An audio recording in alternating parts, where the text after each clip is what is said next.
Hello and welcome to Versus Live. I'm Ross Merriam. And I'm Corey Baumeister. And we've got Rob in the booth. Say hi, Rob. Hi, Rob. Rob will be taking all of your questions, comments, concerns, and burns in the chat. Make sure to tag at Star City Games so he can see them and send his favorites over to us.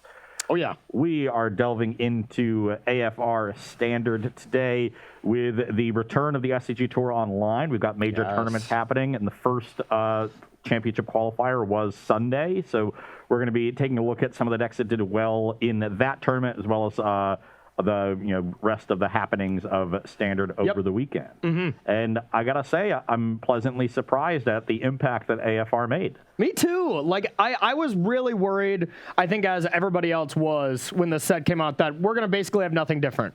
But, there's proven, the creature lands, there's Ranger class, there's just a decent amount of cards that have made an impact on certain amount of decks. And Standard is actually pretty fun. I was really worried about it right away, but I got to playing a lot the last few days, and it is just different enough that I enjoy it again. So it's nice. So you'll get a nice, month or two of this slightly different Standard format, and then we'll finally be rid of Throne of Eldraine, and everyone will celebrate. Oh my God, yeah. That's when it's going to be real different. I've already got a bottle of champagne chilling in the cellar. Do you? Just ready for new Standard? Oh, yeah. Oh, can't wait. It's going to be quite the day. All right, we'll come in battle. We'll battle new decks all day. So you're going to be starting with sort of the classic deck of this format, or one of them for sure, but definitely still around, but slightly different. Yep, Gruul Adventures here. It got a lot of upgrades. We get Ranger class, Jaspera Sentinel slides really well in with Magda. So, you still have that kind of synergies going on. Ranger class just kind of has proved to be insane in this deck, too.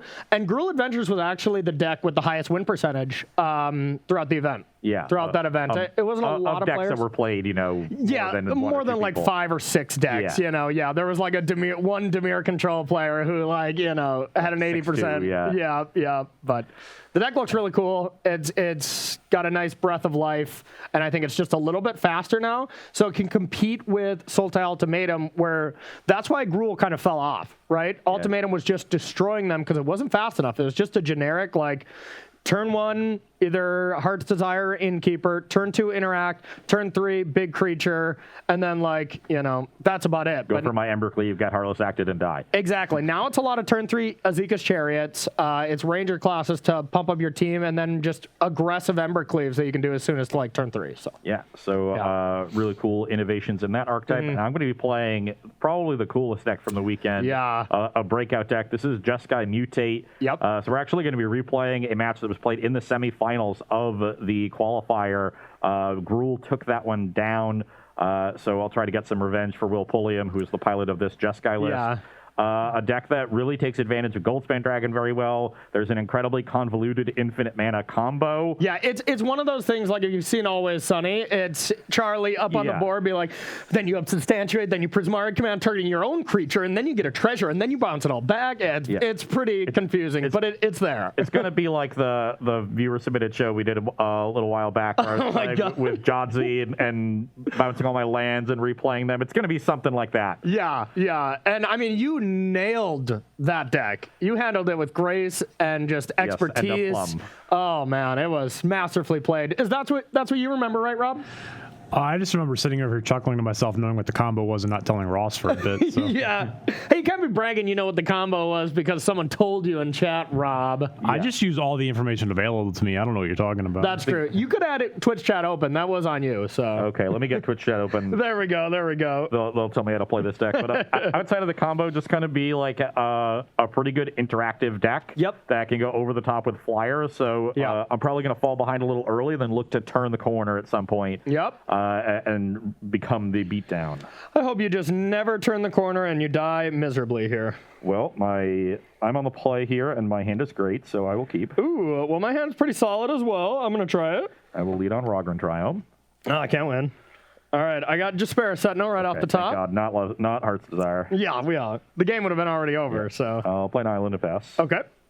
I have a Magda, Brazen Outlaw. I will Essence Scatter that. That was rude.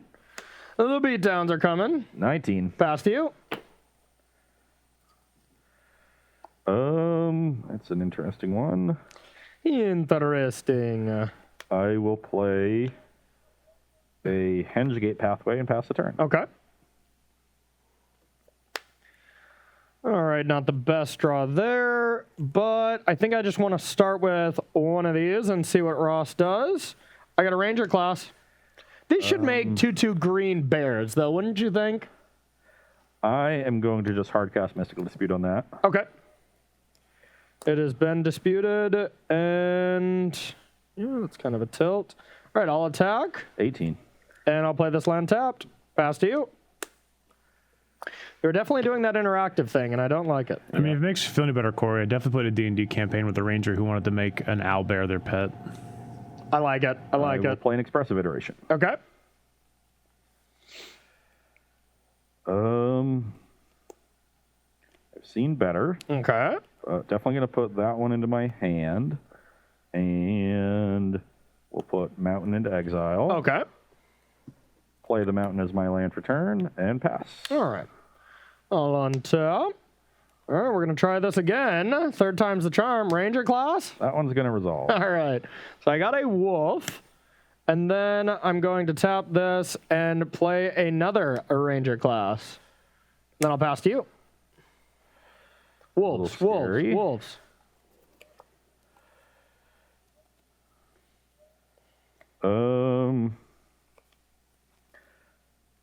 This is pretty cool. So I've got Island, Goldspan Dragon. That's not cool. Let's attack and get a treasure. Okay. You take 4, you go to 16. Yep. Then I will sack this for 2 blue. Okay. Mutate Lord Dracus onto Goldspan Dragon, get another treasure, and return the Essence Scatter. Okay. Pass the turn. Yeah, that was pretty gross. Yeah. All right. So I'm protected from a big creature on Corey's side. Embercleave is not super threatening yet. That you are. How about the most powerful of all? Just Jaspera Sentinel. That one I will let resolve. Okay.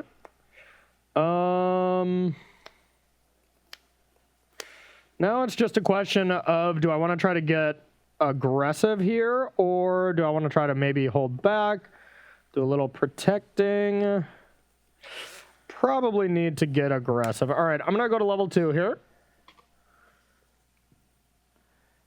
And declare attacks? Yep. All right, I'll put a counter here. So I'm going to take 5. Yep. Puts me to 13. Put you to 13. I'll play this layer, and I'll pass to you. Well, there could be threatening. Yeah. You resolved. You added a creature to the battlefield. I know. Essence Scatter. I know. You fish. Okay, that's a good one.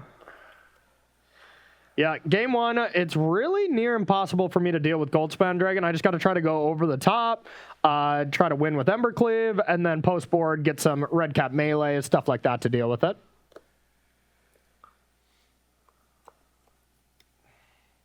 But yeah, this Mutate deck is a deck that I think is very, very good. It reminds me a lot of like Amulet Titan before Field of the Dead, where it's like it's so convoluted to get some, kind of interesting way to win the game, or even KCI. It's this deck that people really like to play, that it just, you have to go so deep to truly win the game. And it's a big brain deck. And if you play it well, it's very good and it's very hard to deal with. Yeah, but if you play it remotely wrong, it's really bad. Let's attack and get a second treasure. Okay. Yeah, because the cards, it's a very synergy-driven deck. So yes. You need to be able to use the cards together. Yeah. And if you don't do that, then you're just playing a lot of underpowered cards. Exactly. Okay, so you're at 12. I have another treasure. Okay. I'm going to Fire Prophecy, the wolf that has a counter on it. Okay. And I think, yeah, let's just put the land on the bottom. Okay. Interesting draw. Interesting.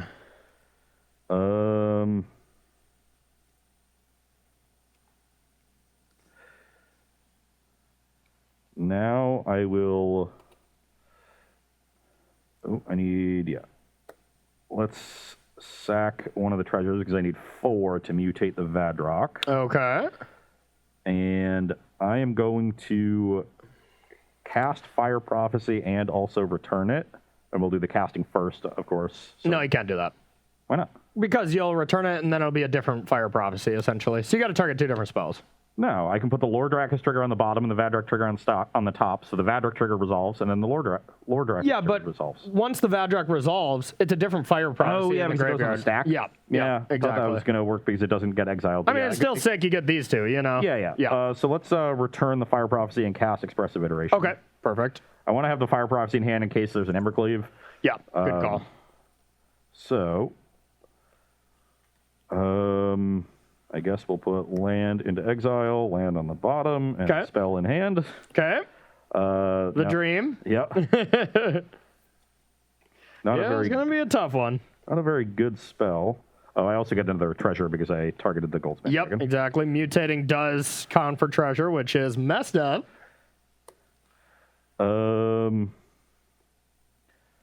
Okay, do I want to do this? Doesn't seem necessary at this point. So I guess I'll just pass the turn. All right. I need a miracle. Those aren't legal in this format, Corey? Yeah. Do you draw Revenge of the Hunted? Bonfire? Could Bonfire for 4. That would be pretty good. Would be pretty strong. Oh, boy. Well. So I'm not dead next turn, but definitely getting closer to the possibility. Let's start with...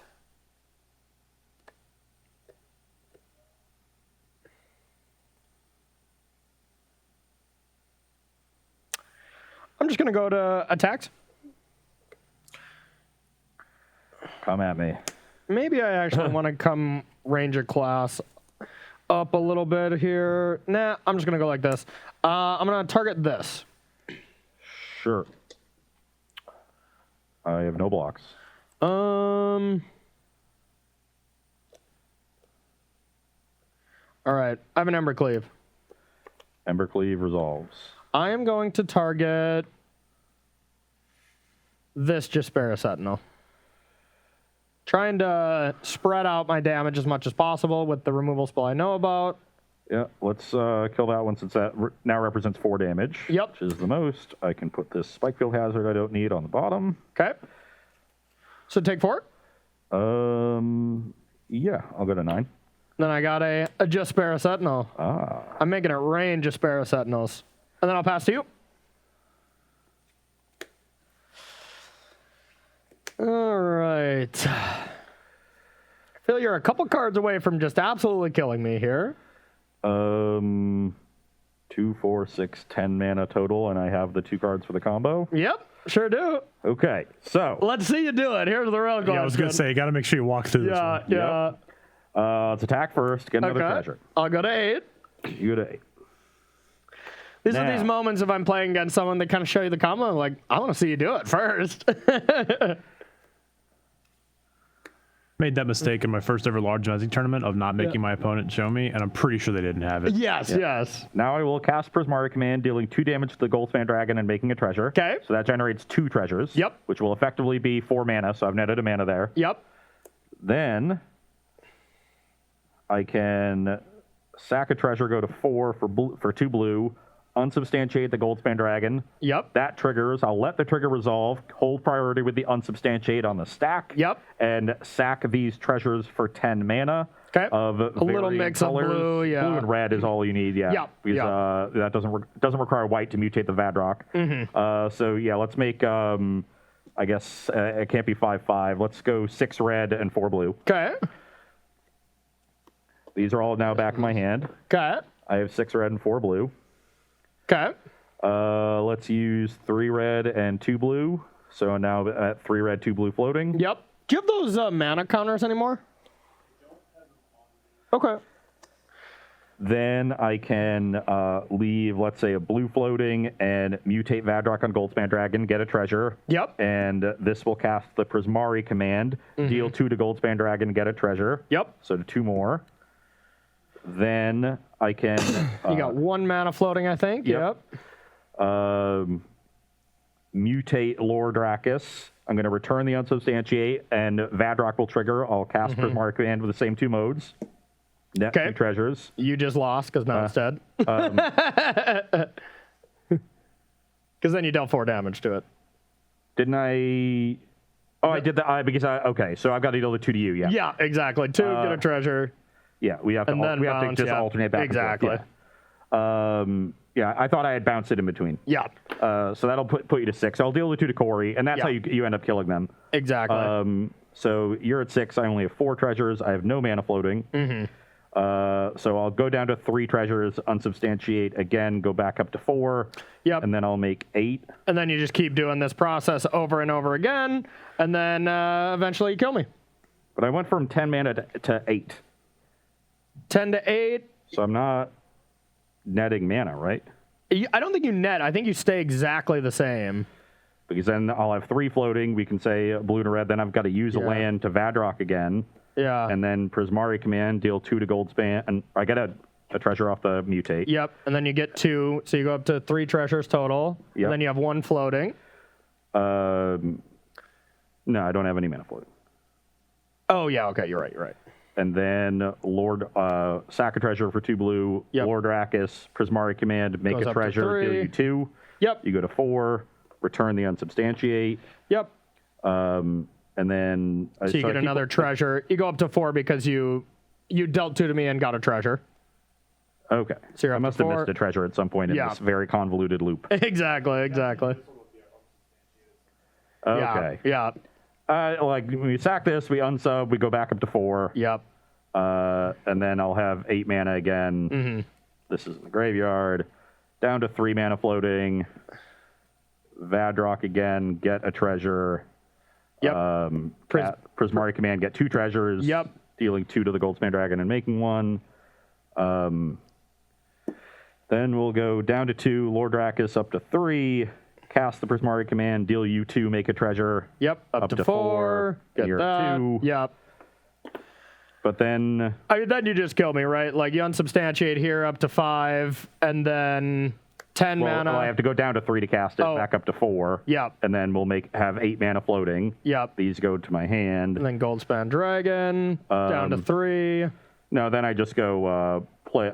I have 8 mana. I'll go to 5 and then go to 1 and just it's the same as Goldspan Dragon. This onto Goldspan, then you have 3 mana, and then Prismari Command. Yep. So it's not an infinite combo. You basically like lose a mana. It seems like as you go, or you just missed one. Yeah, I might have missed a treasure trigger at some point. So regardless, you gotta be able to nickel and dime a little bit. And then it's a lot clearer. But you know what card is good at nickel and diming? Goldspan Dragon. Yeah, that's true.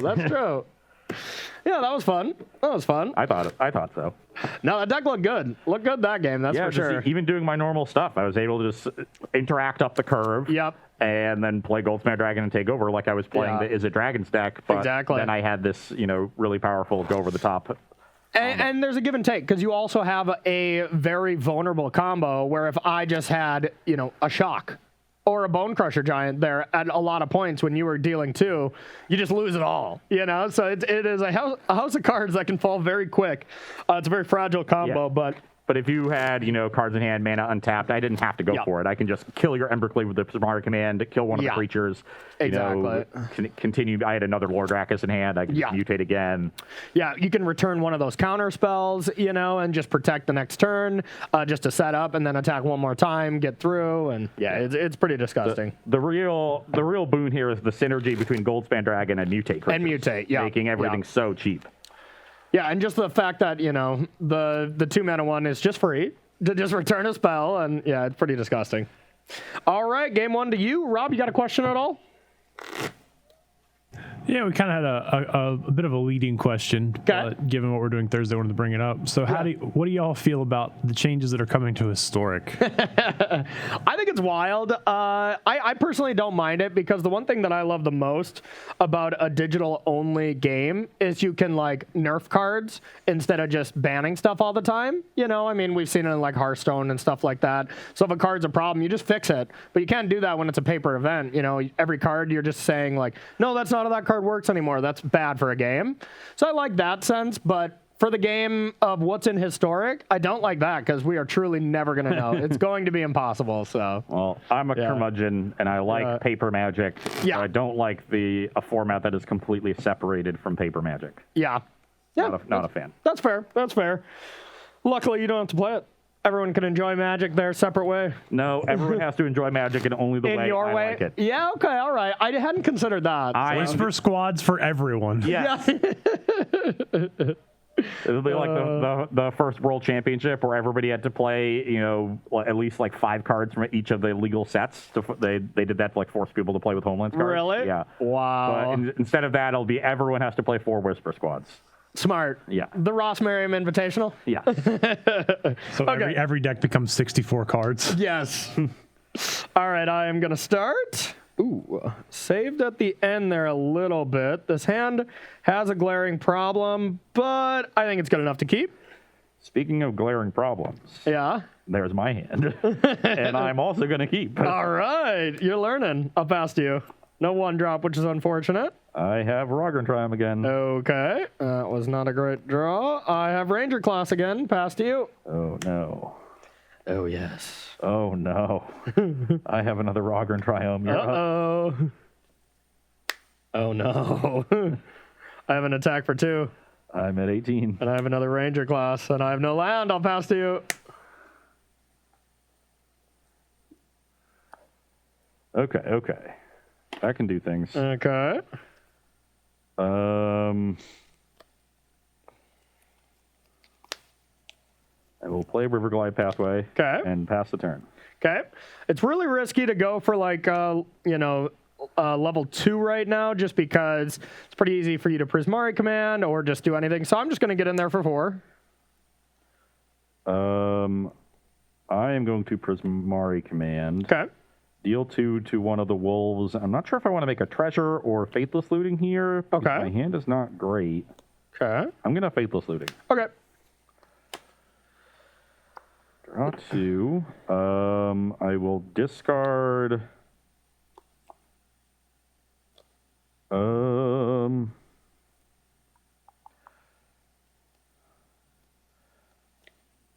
Expressive Iteration and Spikefield Hazard. Okay, so you take 2 to 16. Yep. I have a Ranger Class for another wolf, this time a land. Pass to you.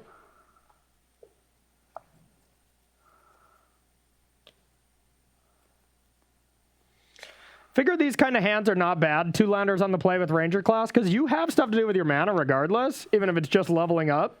Not the best against a deck that's heavy removal, but still reasonable to keep.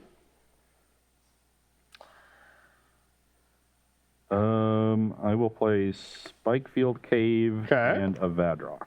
Vadrock, okay. Pass the turn. All right. Hiya. Wow, what an awful draw. What an awful draw. That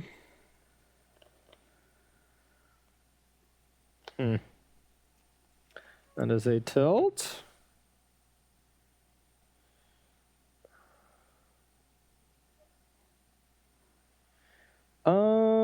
What do we want to do here?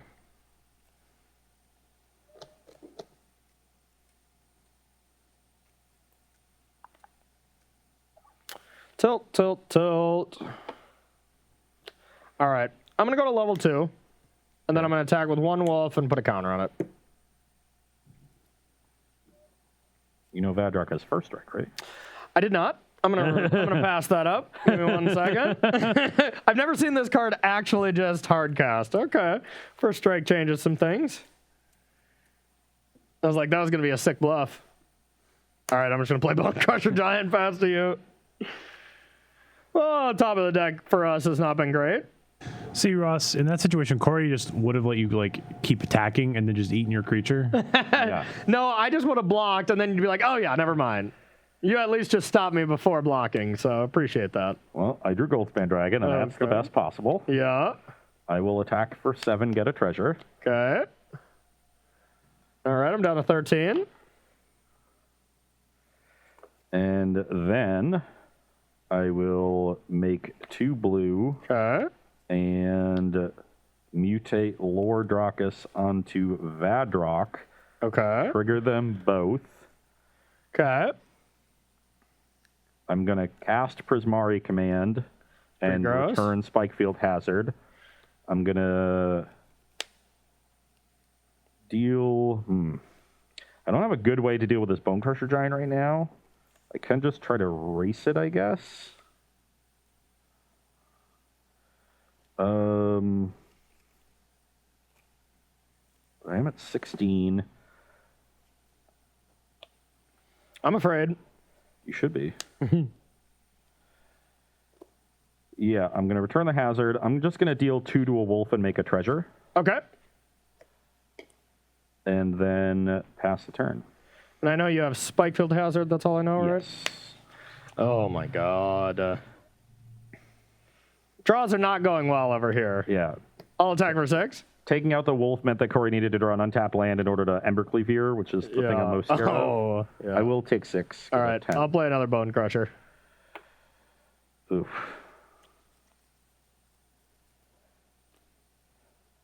Then I'll pass to you.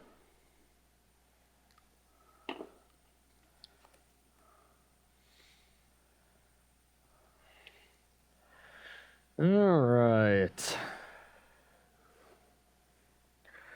Now I'm afraid.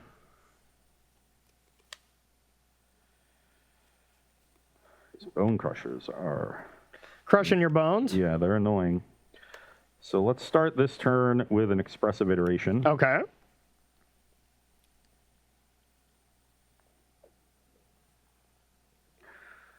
Well, they're about to get a whole lot less annoying because I think you're dead. All right, perfect. Yeah, my draw did not come around.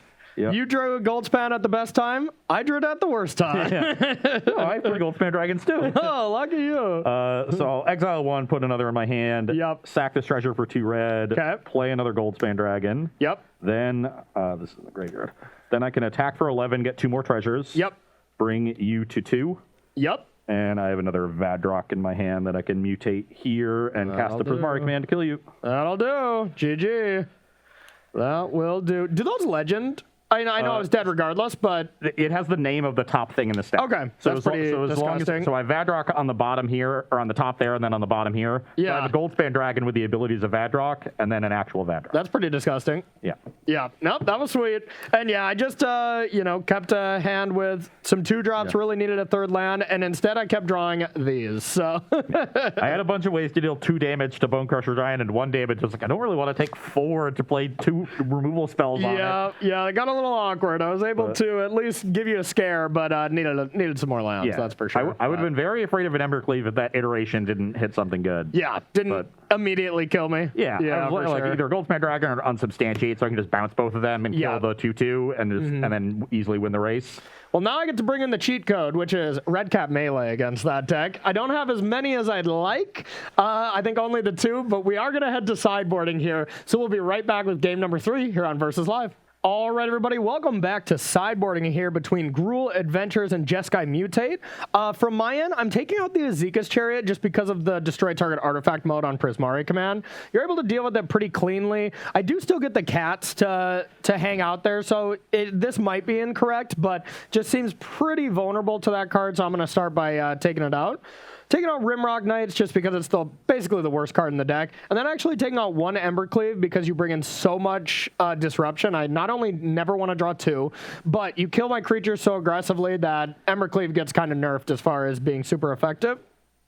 Bringing in Red Cap Melee and a Crowan War to deal with your Goldspan Dragons.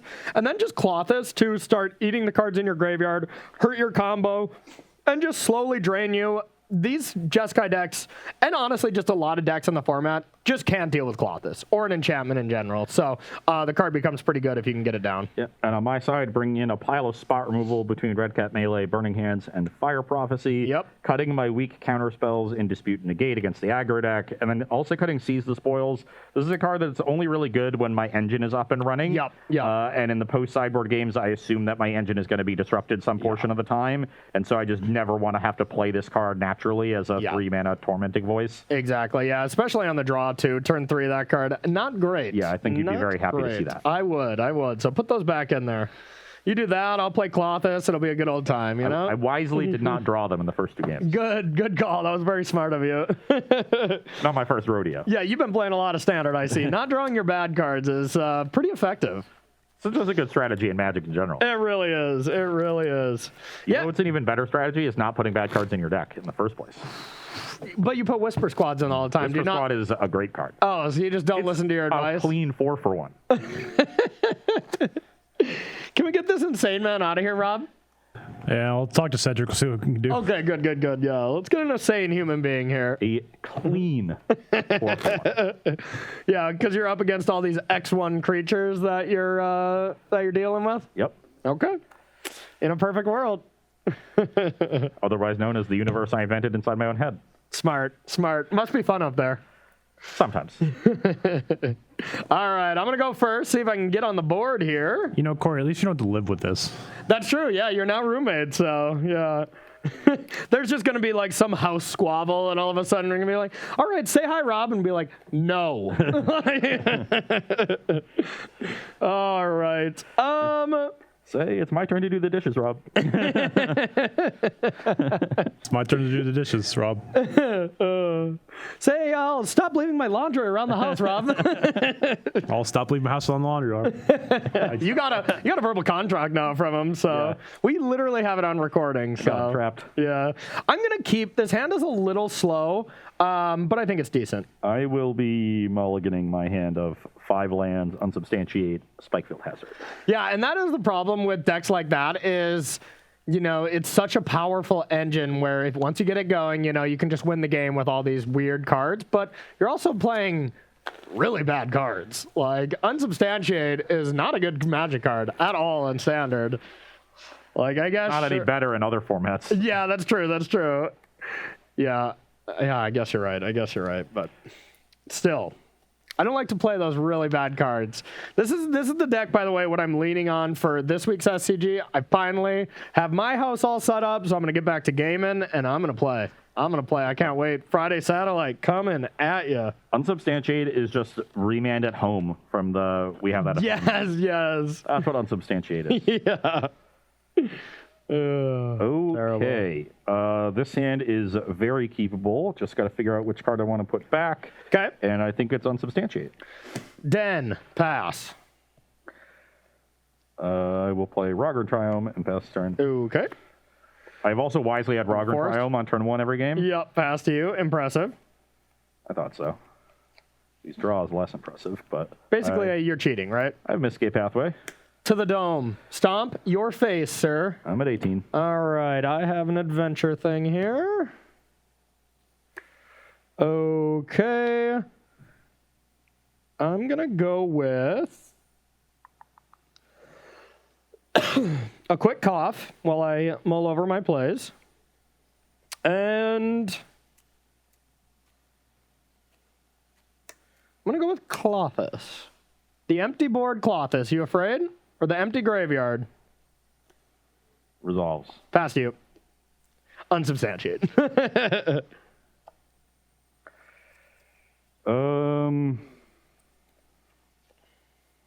I will play a Spikefield Cave. Okay. And pass the turn. All right.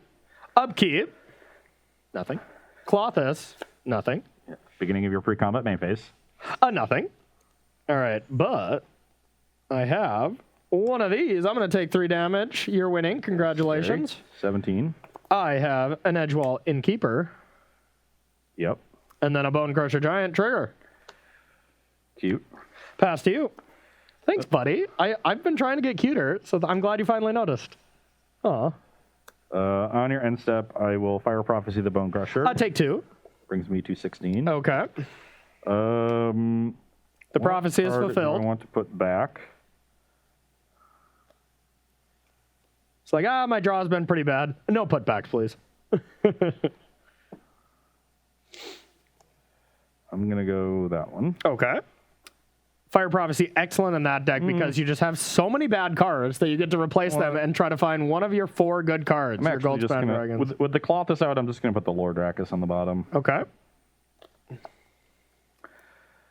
Well, like Lord Wackus with Clothis in play. No. Do you got the cricket sound set up? F. We need a cricket soundboard and a laugh track for me. Somebody suggested this on Twitter. You have to do something funny first. Oh. Like expressive iteration. No, that's the point, is when I do stuff that isn't funny, but I'm trying to be funny, that's when it's the sarcastic laugh tracks, you know? That was good. I'm sorry, Corey, but you did set yourself up for that one. I sure did. Well, that's a tilt. Hey, throw his pillow out when you go home next time and just throw it in the trash. Okay? Already did. Okay, good. It was not a good expressive iteration. Okay. Very much punished me for killing the Bone Crusher on N-Step instead of the Innkeeper. Okay. I get a Red Cap melee. Nice. That would be perfect. You can kill it with this. It is an option. It deals 4 damage. It only has 1 toughness, so it actually dies because, you know, it's 3 more than the lethal damage it needs. Okay, I'm going to put that in my hand. I'm going to have Sejiri Shelter in exile. Okay. And play a tapped land. Okay. Would have liked to have that in hand for my Goldspan Dragon. But you can't have everything. Oh, sad panda. Okay. This is my pre-combat main. I will target your Fire Prophecy. Drain. 14-19? Yep. And I am going to go with a Forest. My own Goldspan Dragon. I'm going to declare. Before you declare attacks. Red Cap Melee the Dragon. Yeah, I suppose you probably have that, right? Yeah. Okay. It is dead. And then I'll attack for 1. I'm at 13. And I'll pass to you. Untap land, please. No land for you, please. Untap land. Ugh. Think I'm going to want another red source. Okay. Plague. Goldspan Dragon. Okay. Declare attacks. Beginning combat. Red Cap Melee. I'll get a There you treasure. go. We'll just trade. And then still with the Red Cap Melee on the stack, I'll make 2 red and Burning Hands. Okay. Innkeeper. That could be worse. I was like, not a Sejiri step, please. No, there's only one. Okay. I needed the land. Nice. Well, I guess I didn't because I would top deck that. So Done? yeah, I played it so I'd get the 2-for-1 off the iteration too. All right. Let's take your...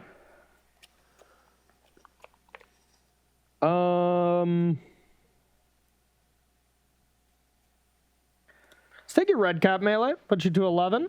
I'll go to 21. And there's really no good option for me. Like, if I don't put the Red Cap Melee in my hand, I'm dead to the Goldspan Dragon of Corey's. Or I could, but I need the Glacier in hand in order to protect my own dragon. that's fair. Take 4. It's a, yeah, I'll go to 7. And I don't need this smashing. And I'll put it into play tapped, and I'll pass. I love creature lands. This deck really gets... The biggest boost to this deck was Ranger class and both of the Den lands. You know, it's a deck where you're like, okay, I don't have to be a snow deck, and I can still get these creature lands, and Gruul desperately needed it. Just when you don't want to overextend into a Shadow's Verdict, you know, all these things. Den is especially good. The lair is okay, but... Okay, Exile Hazard with the iteration, kill the token. Okay. Play another Rogran Triome and pass the turn. All right. Untap, a draw. I will take your Burning Hands. 5 to 23.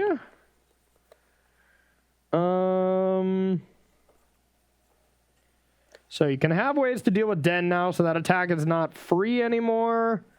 So It wasn't free the first time you just spent 4 mana. Well, it was free in the sense that you weren't going to kill it. All right, I have a Heart's Desire. What is it? It's to put a 1/1 Shaheen into play. Does it That's resolve? fortunate. Yeah. Yeah. And I'll just play Lovestruck Beast. Yep. Pass to you. End step, I will Burning Hands Lovestruck. Okay.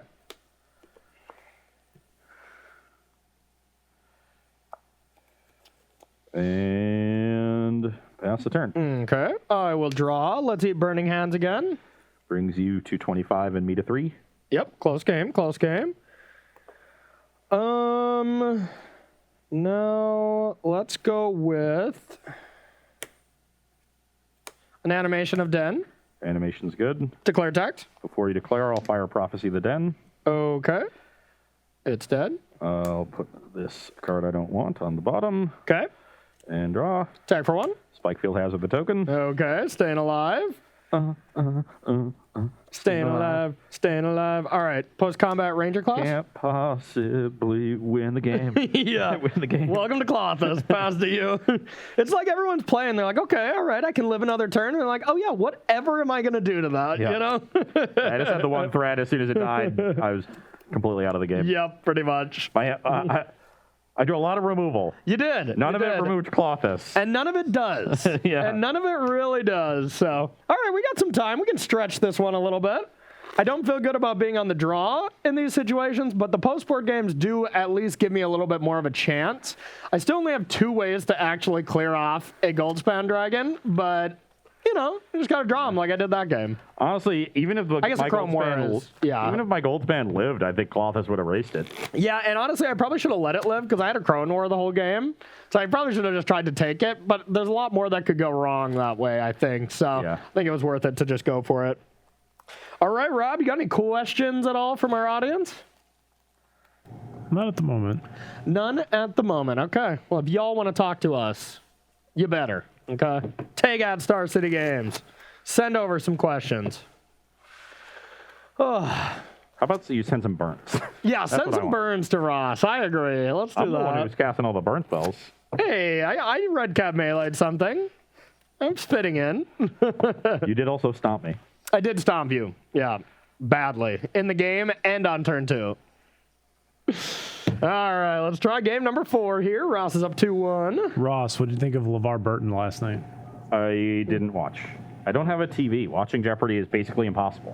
There's like 4 TVs in our house. Yeah, you have a new house now. But did we get like network TV reception? Yeah, if you want to go buy an antenna, yeah. Yeah. There you go. They're cheap. That's what I have at home. So I can watch The Price is Right. Yep, I'm old. Not a great hand, but a keepable one on my end. I'm going to keep as well. It's nothing special either. I have a Ragnar Triumph, and you're up. Corey plays with the Triumphs about 8 times as much as I do, and I gotta say that they're nice. They're nice. It's just a dual land. Yeah. I mean, it's just a absolute. It's a City of Brass that doesn't deal you damage. Play Island and pass. Okay. I'm gonna go with another Despair Sentinel. Sure. I'm gonna tap these for an Edgewall Innkeeper. Yep. And I'm gonna play a Den, and I'll pass to you. On your end step, I will Fire Prophecy the Innkeeper. Okay.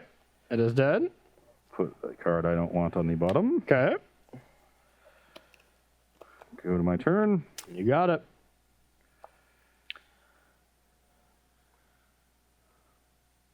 Play Needle Verge Pathway and pass the turn. Okay. On tap, a draw.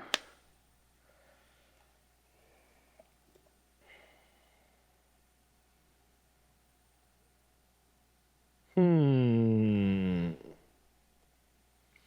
right, I'm going to start with a Heart's Desire. Yep. Get a 1/1.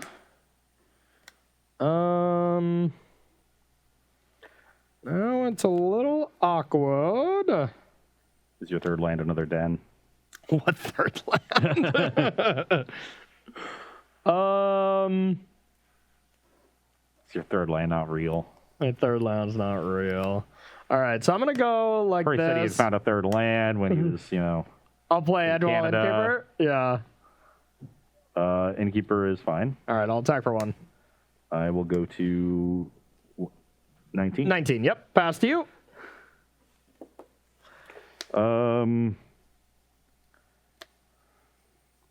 On your end step, I will Fire Prophecy the Innkeeper. No, my ends. And I like all my cards. So. Uh-oh. That's not good. That's not good for me. Let's play Expressive Iteration. Okay. Yeah, I wanted to be able to utilize these Innkeepers a little bit better, but without having mana, I can't really afford to hold them back. I just have to hope you don't have a lot of spot removal, which that's basically the entire deck. So it's not a good plan, but... Yeah, it's not great. Let's put the Burning Hands there. Okay. And... yeah. Then I'll play a Mountain. Okay. And I think I'm actually going to Burning Hands the token to shut down Lovestruck Beast. I can't shut down the mana because you have 2 Sentinels. So yeah, let's just hit Shaheen. I like it. I like hitting Shaheen. Yeah, who doesn't? Okay, that was an interesting draw. Interesting. Not that good, but definitely interesting.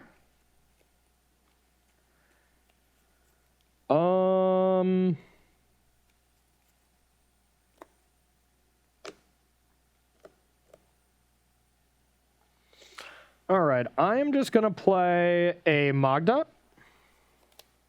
and attack for 1. I'm at 18. There's still no land. I'll pass to you.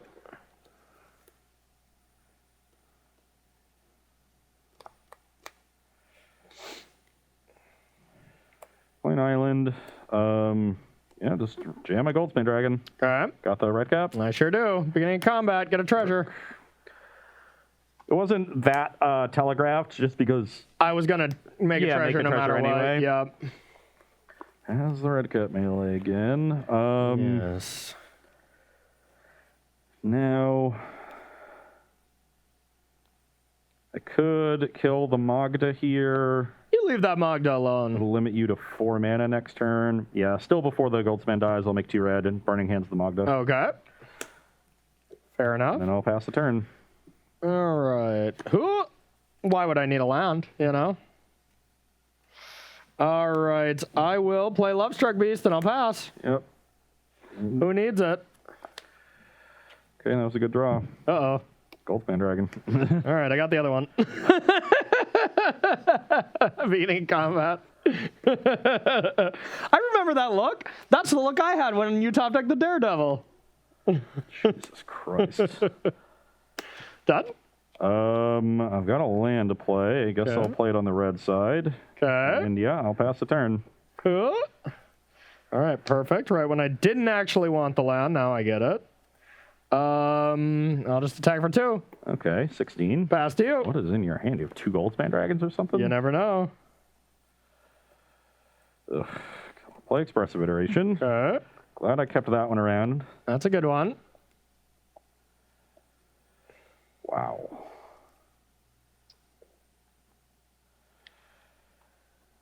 Hand. Okay. Hand, land, bottom.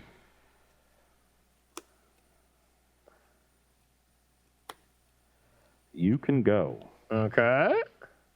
Yeah. That's probably an interesting draw. I have a Heart's Desire. Ugh. Come on, Shaheen. Join the club. Is that resolved? Yep. Okay. I'll play Lovestruck Beast. Declare attacks. Yep. Get in for 6. I'm a 10. Pass to you. We like that.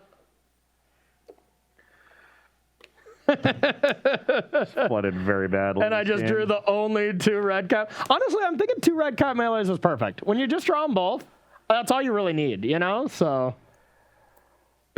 yeah, if you were able to ever go to post-combat with a Goldspan Dragon in play, that Drake was going to do some damage. Yeah. But everybody loves a good game 5. I could have put a land on the bottom with that second Fire Prophecy, but it was my 4th land and I had a Goldspan in hand, so there's no way I'm ever doing that. Yeah. Just ended up flooding. Yep. Yeah, so if you know you're going to draw 3, of course you want to, but... Yeah. Or if you're, like, not going to cast Goldspan Dragon next turn anyways because it's, like, clear I have something, then you're like, okay, I either draw lands and I get to try again, or I get to draw spells. But it was not clear that I didn't have it. Or, yeah, it was not clear that I didn't or did have it, so the best play you do is just jam Goldspan Dragon. So. You know, even without it, you would give up the 1 damage from the Despair Sentinel attack to make a treasure with the Magda. Yep, for exactly. Sure. Yeah, and then that last Expressive Iteration just hit 2 more lands and a Lord Drakus. I put the Lord Drakus in my hand and hope to draw Vadrock. Would have been great. And honestly, we've just been really seeing, you know, the difference between when a Goldspan Dragon goes unchecked for you versus when it doesn't. The games when it doesn't, I can never win. It's not even close, you know. And the times when I draw my 2 removal spells for it, it's usually pretty good.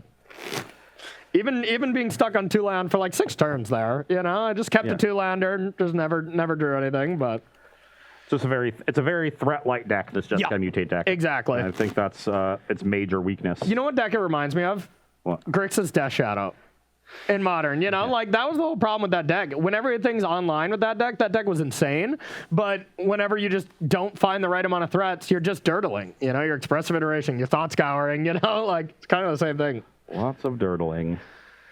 All right, Merriam, game 5. You get to go first. You get to go first, and oh man, do I keep this? I think I do. I'm gonna keep. I'm gonna keep 2. This one has kind of a a different problem than I've had before, but that's okay. Okay, I will lead on Spikefield Cave. Okay. Oh, that's not a Triumph. All right, I'll lead on Lair and Despair Sentinel. Pass to you.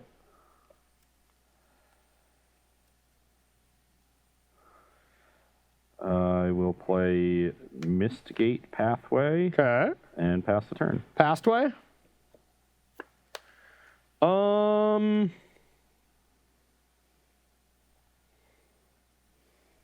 Attack for 1.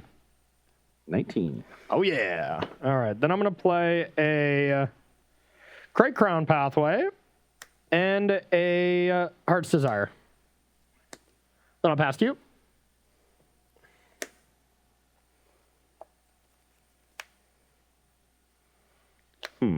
Pass the turn. I will not be doing that. Dang it. Ever? You're taking all the turns from here? Jesus. Yeah, all indomitable creativity. yeah. Definitely playing an island. Okay.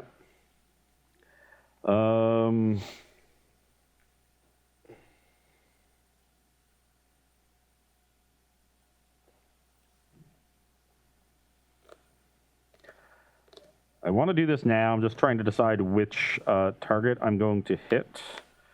And once again, I think I want to hit Shaheen to slow down this Lovestruck Beast. Shaheen's going to be mad you keep beating him up. Because the Sentinel's not doing much if you're not starting with another creature on the battlefield. Like maybe you double spell next turn with some cheap creatures, but I'm okay with that. The Lovestruck Beast is scary. Okay. So yeah, let's kill Shaheen and make a treasure. Okay.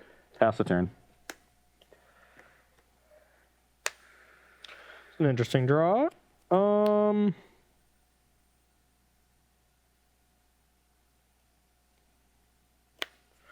right, I do get to double spell now.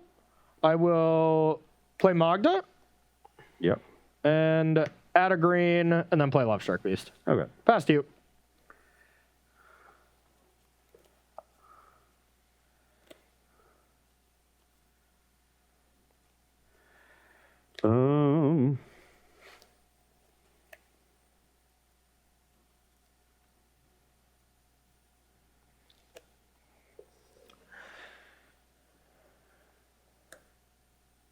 It's been a good match. That it has. It's a tough deck. I'm doing. It is a very tough deck to play. I'm going to cast Expressive Iteration. Okay. Give myself some options. More options. Let's exile Needleverge Pathway. Okay. Put this spell in my hand for later. As one does. Play Needleverge. Okay. And I guess when I said later, I meant now. Because I will Fire Prophecy the Magda. Okay. Put that one on the bottom. Okay. And then I will pass the turn. Untap. A draw. All right, let's hope you don't have the red cap. Dang it. I'll get a treasure. Welcome to Red Cap Melee Live. Yeah, no kidding. Pass to you. Dang it. And now we've lined up a pretty cool play. Uh-oh.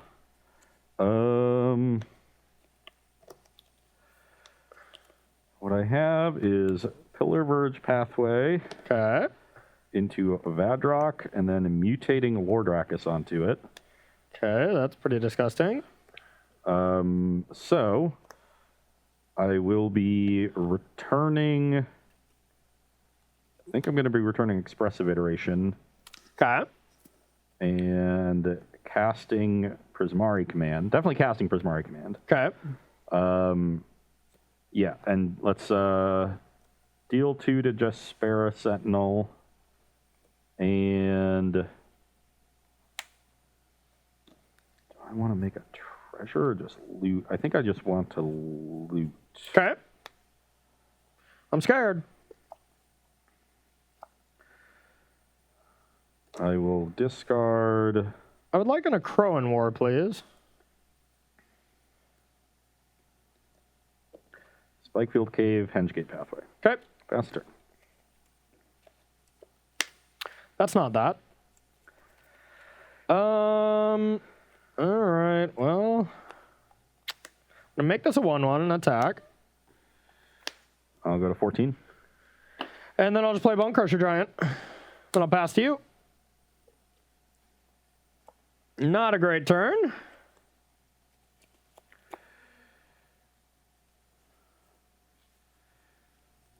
I will play Expressive Iteration. Okay.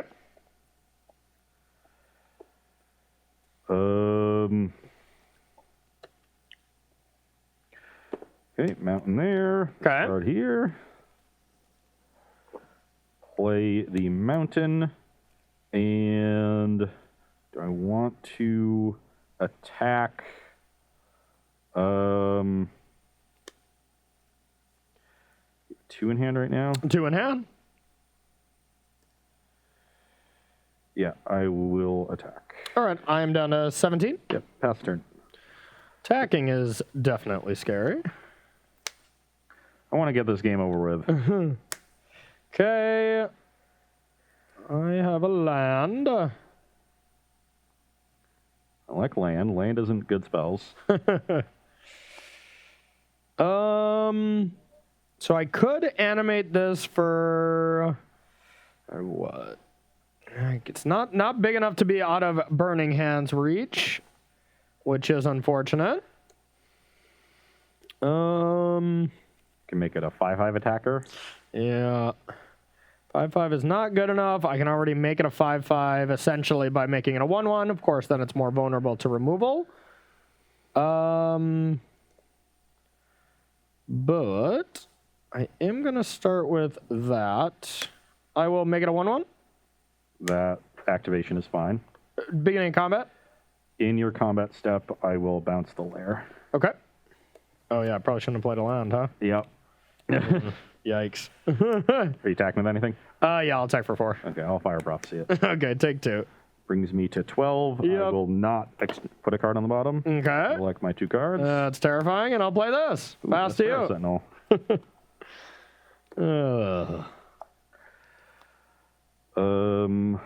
I will play Expressive Iteration. Okay. Ugh. Not a good set of cards. Good. I need that.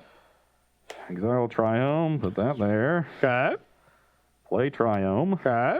And attack for 3. I'm at 14. Pass the turn. Untap. All right, I'll play this. Make it a 1/1. Sure. Attack. Before you declare attackers, because Okay. you have 4 mana and 2 creatures, I will Burning Hands the Lovestruck Beast. Okay. In response, I'm going to add mana and stomp you. Yep, brings me to 10. 10. This dies. Then I'll play Bone Crusher. Pass to you.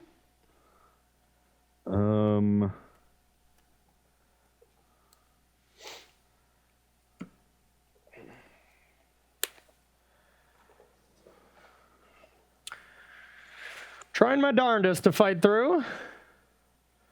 I'm going to Essence Scout of the Bone Crusher. Okay. Pass to you. Essence Scatter is gross.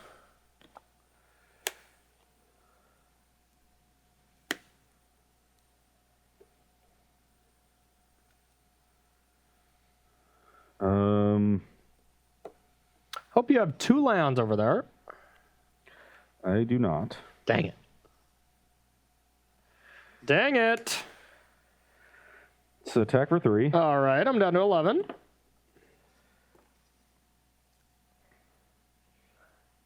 I don't like you looking that way. Keep your eyes here on this battlefield, okay? Don't pay attention to that. You don't need that. I'm in a bit of an awkward spot because of the lair. The lair is very good. Yeah, very the creature lands have been awesome. Creature lands have been really awesome.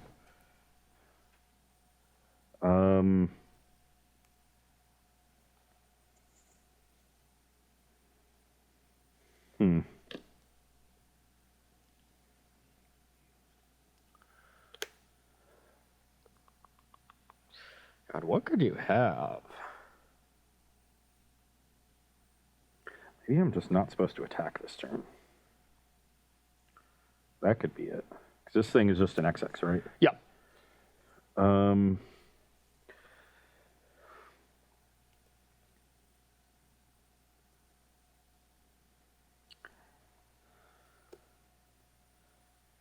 no, that still works just fine. Yeah, let's make the attack. Okay. Post-combat, I'm going to unsubstantiate my Vadrock. Okay, okay. I will play... I was going to say, if you had any way to interact with your graveyard, I feel very in trouble. Play Vadrock. Okay. Play Mistgate Pathway. Okay. Mutate here. Okay. I'm going to... play something and return something. Yeah, I'm going to return Red Cap Melee because I only have the 1 mana up. Okay. And cast Expressive Iteration. Okay. It's basically just digging 3, but I want to find more threats. Okay. So let's exile this island and bottom that and take the best card. Yep. And then pass. And yeah, this is nice. It does shut down the lair. Because of the first strike, I can block and deal 4 to the lair. So can't really attack this turn. Was not a bad draw on my part. Shatter Skull Smashing for 3. Smash. That's gross. All right, attack for 1. I will go to 9. All right, 11 to 9. I'll pass to you. Now I need a good draw. Yep. It's been a good game. Pass the turn. All right, I'm gonna max out this layer. So 1, 2, 3, 4, 5, 6, 6, 6. Sure. Attack. Burning Hands the lair. No. Take 1. I'll go to 8. Go. Burning Hands was not a bad draw. Burning Hands was pretty good. Yep. Could have waited, but then you just Burning Hands and Red Cap's not that big of a deal. Yeah. Pass the turn. Okay. Attack for 1. I'm at 7. Okay. Enter a good one. Heart's Desire. Yep. Play Love Struck. Yep. Pass to you. That's 7. I mean, I have Red Cap Melee. Well, at the very least. Still. And there it is. Am I dead? No, you're not dead, but I drew Goldspan Dragon. No. He might as well be. Yeah, pretty much. Attack for 4, get a treasure. Okay, 7. And the reason your Shadow Skull was so good was because the card I found off the iteration was another Lord Dragon. Oh, no. Which you then bricked. But now, I'll make 2 blue, mutate here, get another treasure. Sure. And return. I think I just want to return Expressive Iteration again and keep digging. Yeah. Gross. I could also return just Burning Hands and make sure I can answer this Lovestruck Beast. A crow in war. A crow in war. 1 time, please. Yeah, I'm going to return Expressive Iteration. Okay. And then pass the turn. Okay.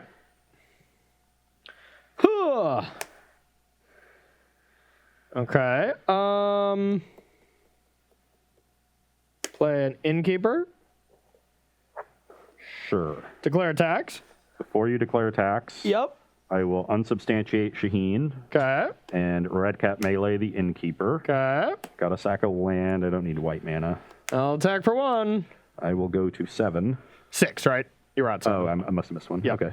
Pass to you. That's actually a little Very annoying. important. Yep. All right. Let's see if I'm dead. You got a lot of looks at another gold span. Iteration. Yeah. 4. I guess Prismari is not lethal. It's a little close. Uh-oh. Well, let's put the cycling land into my hand. Play a land. Wow. Still gives you another look at Dragon, though. Yeah. Cycle. Yeah. Expressive iteration. Okay. Yeah, now you're too short, though, so that's not bad. Yeah. But yeah, interaction is still good. You expressive iteration like 15 times this match so far? Something like that. Yeah. Ugh. Dagger. Yeah, we hit some good ones off that one. Yeah, okay. I will attack, get another treasure. Yep. And then sack one of them for 2 red and kill the Love Struck. I'm down to 3. 3, and I will pass the turn. A Crowan War. A Crowan War. It's not an Crowan War. All right. I'm in one mode here, and that's try to survive Colossus. How are you surviving? By blocking. Okay. it was not very. But to be fair, if I could block, I got 2 turns because Colossus would have bought me 1, but then I still would have died. You block, then I go to 4, you go to 5. Yeah. Then I attack you to 1, then I go to 2, you go to 3. Yeah. Yeah, so and then you kill me. Yeah. Your 2 bricks would have left me at 1. Just double mogged out and been like, come on, are you kidding me? That was a great match, though. Yeah. That was a close one. Doesn't get much closer than that. Yeah, I feel like this deck needs like one other good threat. It does, yeah. But that's the thing is you take away from that, you take away from the spell aspect, and you make your mutate creatures worse. I had plenty of spells. Actually, I wanted another threat, so I had other things to mutate onto. You know what I want in that deck is one of the creature lands. You know, probably just the blue one. You know, like just the big bad blue one, and just make it a 7/7. Blue or red, because the red one generates the goblin tokens that you can now mutate onto. Yeah. Which is pretty cool. Red is, it's definitely blue or red. I think red is just the best one anyways. Yeah. You know, I think red is just the best creature land. So, yeah, I want a couple of those in there. Yeah. But it's tough on the mana base. Like, I think you just cut, like, Spike Field Hazard. You know, like, I don't think that card's very good. Of course, Innkeeper is very prevalent, so being able to have a land and that is fine, but... Also good against, like, mono white. So somewhat prevalent. Yeah, true. Yeah, it's not great, but I agree that the deck felt threat light, and you saw I lost the 2 games where you just killed my Goldspan Dragons, and I never really got anything going. Yeah. And that game got perilously close, even though I did a lot of powerful things. Yeah. And it was because I just didn't have a clock. I couldn't close the game very quickly. Yep. And that's the thing is you run into Burning Hand helps this out a lot, but you run into the problem where you're just red removal based. So like there's ways to just get around the red removal. You're like, okay, I want to make sure my creatures aren't 2/2s if I can with Ranger class, but Burning Hands changes a lot of the equation just because it's 2 mana, deal 6. Yeah, kill like Elder Gargaroth and Lovestruck Beast. Yeah, but it's about time. You know what? Lovestruck Beast has had enough time in the sun. Time to, kill it easily. That card is messed up. So, but yeah, pretty cool stuff. Yeah, cool deck. Yeah. I think there's definitely some work to do to maximize it, but it's doing really powerful things. Yep. The mutate Goldspan Dragon synergy is incredible. I'm surprised it took us this long to start doing things like that. I know. Yeah, it was before the last set. It was popping up, but it was still just viewed. It was right before League Weekend, so I remember talking to Brad about it a lot. Like, are you worried about this? Do you have any consideration to play it? And he's just like, no, it's like we tested it because it was that new deck on the block. It won a couple of tournaments. And then it just realized like, oh yeah, if you just come prepared for it with like red cap melees, which are already good against mono red, like it's not that hard to beat. And I still think it's in the same class, but I think it's very hard to play against. And if you play it well, which Will Polium was basically the only person playing it, I think there was like 3 or 4 decks, but he was the only one who did really well with it, and Will's amazing at Magic, so it makes sense why he did pretty well, especially when the deck is still relatively unknown. Yeah. And Burning Hands is a big definitely a big addition to give you that easy answer. Just a very, very good removal spell. Yeah. Was not at all surprised to see 1 in the main in addition to the 3 in the sideboard. So. And Gruul for me, I still think is a very good deck. Pretty happy with it. I think maybe I just screwed up by taking out the Chariots. I think that I was really missing a card that went wide on you, and Chariot does that. It forces you to have the command. So I think I actually just screwed up there, and I shouldn't bring those all out, to be honest. I think I should bring out more Embercleaves and leave in a couple Chariots, to be honest. I agree, especially after seeing how the game's played out. Yep. I don't even know how I turned on, like, literally my favorite card, the Cadillac, Like, okay, second favorite, because next round, Corian's coming back. I'm playing a Yorion deck that did pretty well. And here's the thing. I want to chat about this a little bit. It's an Abzan Yorion deck that's just, focusing on blinking a bunch of creatures that have some come into play abilities, right? Not really doing anything too crazy. But when Yorion decks became really good in the past, maybe even like 2 sets ago, like when it kind of first was coming out before Ultimatum, those decks just really preyed on creature decks. And there's a lot of aggro right now. So I actually think Yorion decks are poised to make a comeback because Sultai Ultimatum is not really people aren't too high on it right now because these Winota decks are destroying it. These Gruul decks are destroying it. Red's destroying it. So if these hyper aggressive decks come in, I think there's a place for Yorion decks to come in as well. And even Jeskai Blink, I started playing with that again last night and I just went 6-0, destroying creature decks. And I'm like, oh yeah, this is going to be fun. So I'm going to be playing an Abzan list next round. You're going to get your wish and play an aggressive matchup. Because I'm going to be playing the Artifact Aggro deck. This is a list of top 8 of the MTGO Challenge last weekend. Yes. And if you watched our viewer-submitted show during preview season, a viewer submitted a similar deck like this. Yeah. And we were both surprised at how powerful it played out. The black staff was very good. So I was excited to see that in the top 8 of a tournament on the first weekend. Yeah. And we'll see how it does in a matchup that, on paper, I would say should be pretty tough. Yeah. And honestly, say what you will about Standard being a little stale, which, what I would agree with, because these last sets haven't been as powerful as Throne.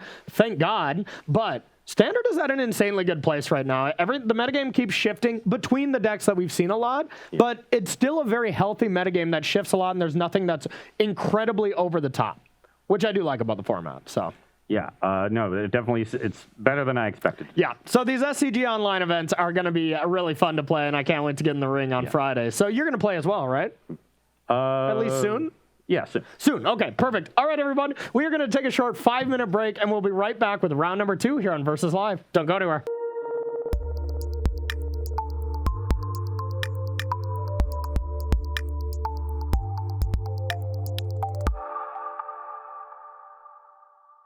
All right, everybody. Welcome back to Versus Live. My name's Yorion Baumeister. And I'm Ross Merriam. And we got Rob in the booth. Say what's up, Rob.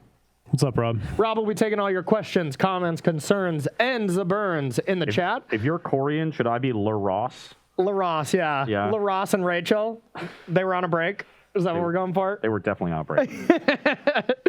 Rob will be taking all your questions, comments, concerns, and burns in the chat. Make sure to tag at Star City Games, and he will get his favorite one sent over to us. So today we are taking a normal break from our Modern Edition and playing a little Standard, getting back into it for the SCG Online tour that has been going on last week, starts next week. Basically every single weekend. So if you want to play some digital Magic for some high stakes, you're always going to have that option to do so here. And there's a lot of things that we would expect. A decent amount of Sultai Ultimatum, Rogues, all that stuff, Teamer. But some decks have been popping up that are kind of newish decks, including Abzan Blink here with Yorion.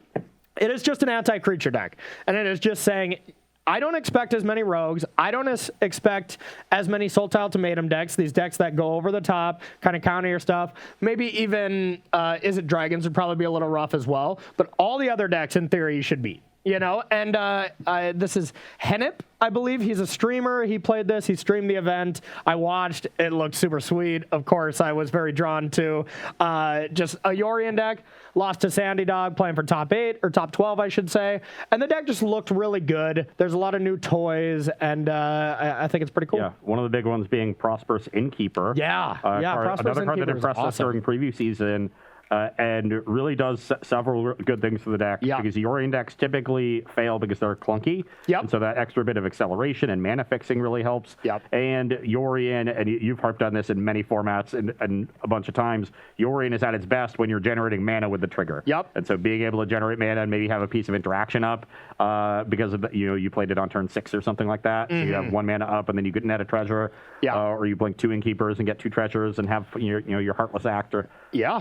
Really strong play. And when you're living the dream and you got Charming Prince Yorion Innkeeper going, not only are you generating 2 treasures a turn, but you're gaining life as these creatures come into play. So you're doing everything you really want a Yorion deck to do up against creature decks. So. Mana Card's life. That's magic. Exactly. You're literally doing everything. Exactly. So pretty cool stuff here, and I'm excited to try it out. Yeah. And Elite Spellbinder with Yorion hasn't really been explored because Strixhaven didn't bring any love to the blink mechanic of Yorion. You know, it just was Salt Ultimatum. That was the only Yorion deck. So Elite Spellbinder hasn't really been paired with it, and it's pretty nice. Yeah.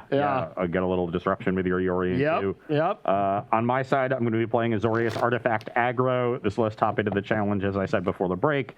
And Blackstaff of Waterdeep is really the card here, and very impressive for us during preview season. So I was excited to see a list do well in the challenge. This list has Treasurefall. I know the list I played before that was viewer submitted did not. Okay. So I'll be excited to see how that plays. I like the fact that now Ingenious Smith can find a land drop if you need it. Yes. And that's another just a solid card like that. Marginal 2/4 in value on a cheap creature that suddenly becomes, you know, a 4/4/5/5 down the road. Really, really nice card. So I like it. A cool deck, and one that I hope has some legs. And I hope you get beat down by the beautiful Bird Serpent. Because you need legs in order to have pants, and this deck is all about the pants. That is some wise words there by Ross Merriam. What can I say? All right, I'll keep. I will keep as well. It's my turn, nerd. Go. I'll do you one better. I've got a temple. Oh, God. You get to look at the top? See, I don't have to scry because I know I'm keeping that card. It's perfect, so. Yeah, I'm going to keep that on top. Okay. All right, I'm going to play this very happy-go-lucky, prosperous innkeeper. Like, just look how happy this young man is. He's like, come on in. I cooked you all a great meal. Let's go. Okay, I have Cave of the Frost Dragon. Okay. And I'm going to play Selfless Savior and Portable Hole the Innkeeper. Wow, rude. Okay. Fast a turn. Wow, rude. Unless, of course, I have Skyclave to get some extra value. Give me that. I'm going to get another treasure. And I'll pass to you. No life gain because I did not have that in play, of course. Another temple. Okay. This one's more of a Temple of Tilt, huh? Yeah. Gonna leave that one on top for sure. Okay. Then I'm going to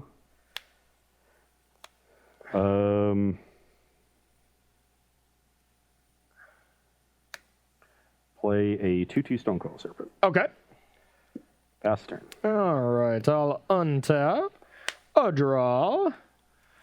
Not a bad draw from my part. Let's go with a Pathway. And I'm going to go with a Binding the Old Gods on this.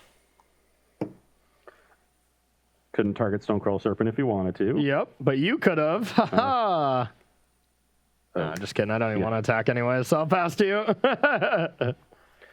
Well, you're going to be sad you didn't attack because you're probably not blocking. Oh. I will play Blackstaff and activate on the Stonecoil. Okay, that's so now it's a 4/4. Okay. So I'll attack for 6. Okay, yeah, that's brutal. Brings you to 14. Yep. Then I've got it.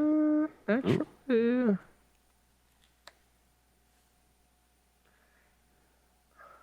No, yep. I'll go to 14. Then I've got another temple. Okay. I will leave that on top. Pass. All right. I'll untap my Kingdom for a Yorion here. Yeah, that's what I don't want to see. You can't. You're 1 mana short, even with an untapped land, of buying and casting this one. Yep.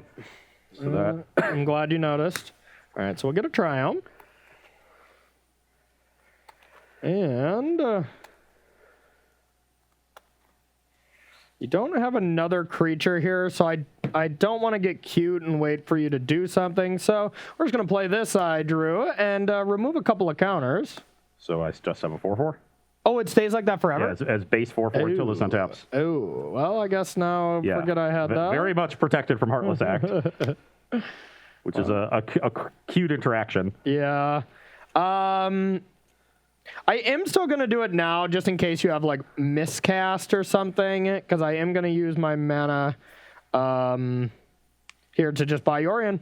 I'll pass to you. Well, I'm going to attack with this because I do not want to block with that. So I'm going to go to 18? Yep. 18, 14. I'm attacking with this too. Sure. 17, 14. Yep. Pass to you. Okay.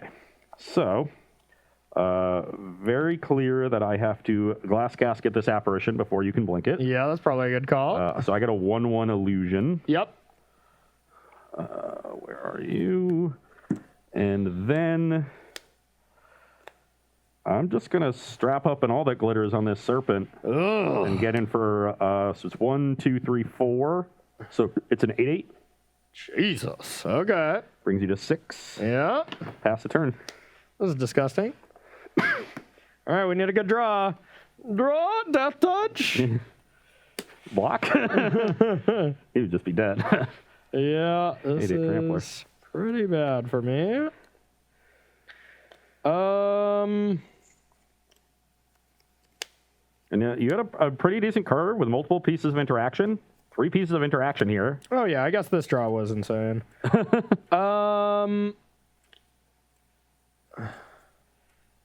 If Corey can blow up the glass casket, I'm going to be in rough shape. But yeah, it's not that good, but it's still good. How do I want to do this? Once again, do I want to get blown out by something? I don't think so. So I just got a second Heartless Act for that. This time we'll destroy it. And I'm going to go with a Yorion. Gain 1. Blink. 7. Yep. Comes back, get another treasure, and pass to you. Okay, now we can untap the black staff. Yeah, I could have waited, but once again, I did not want to get any kind of disruption. I know you run at least a miscast. Maybe that's about it, but...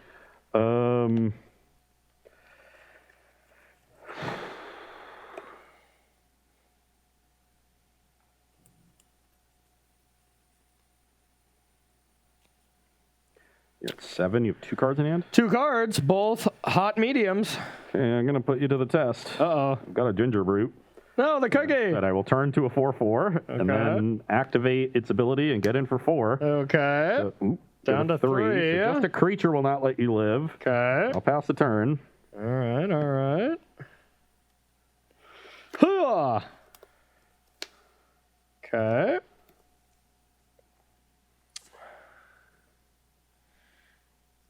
All right, I'm going to go with something that does keep me alive, the Great Henge. And then I'm going to go with 2 green, Heart's Desire, gain 1. So you're going to go up to 5 and then up to 6? Yep. And then green floating.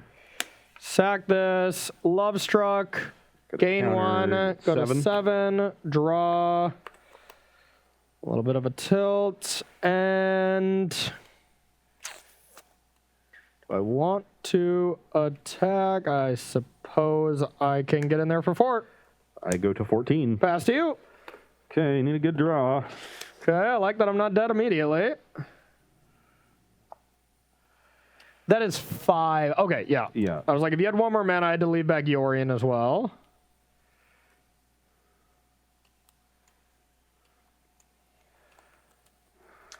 This is a classic Yorion deck, just going down to a low life really early and attempting to claw back. Great Henge is also insane with Yorion, and not many decks have been able to play both, which is pretty cool. I think I'm going to end up just a little short here. Yay. Thought that Ginger Brute would be able to get me there. Because you're at... I'm at 14. Yeah, okay. And you're at 7. Okay. I had you at 17 before, so shouldn't you be at 13? Because I just hit you for 4? I had myself... Is that what you had, Rob? I had 14. Okay. I just had 17 and then to 14, but it doesn't make sense. But I'm not... Did you have 17 to 14 as well?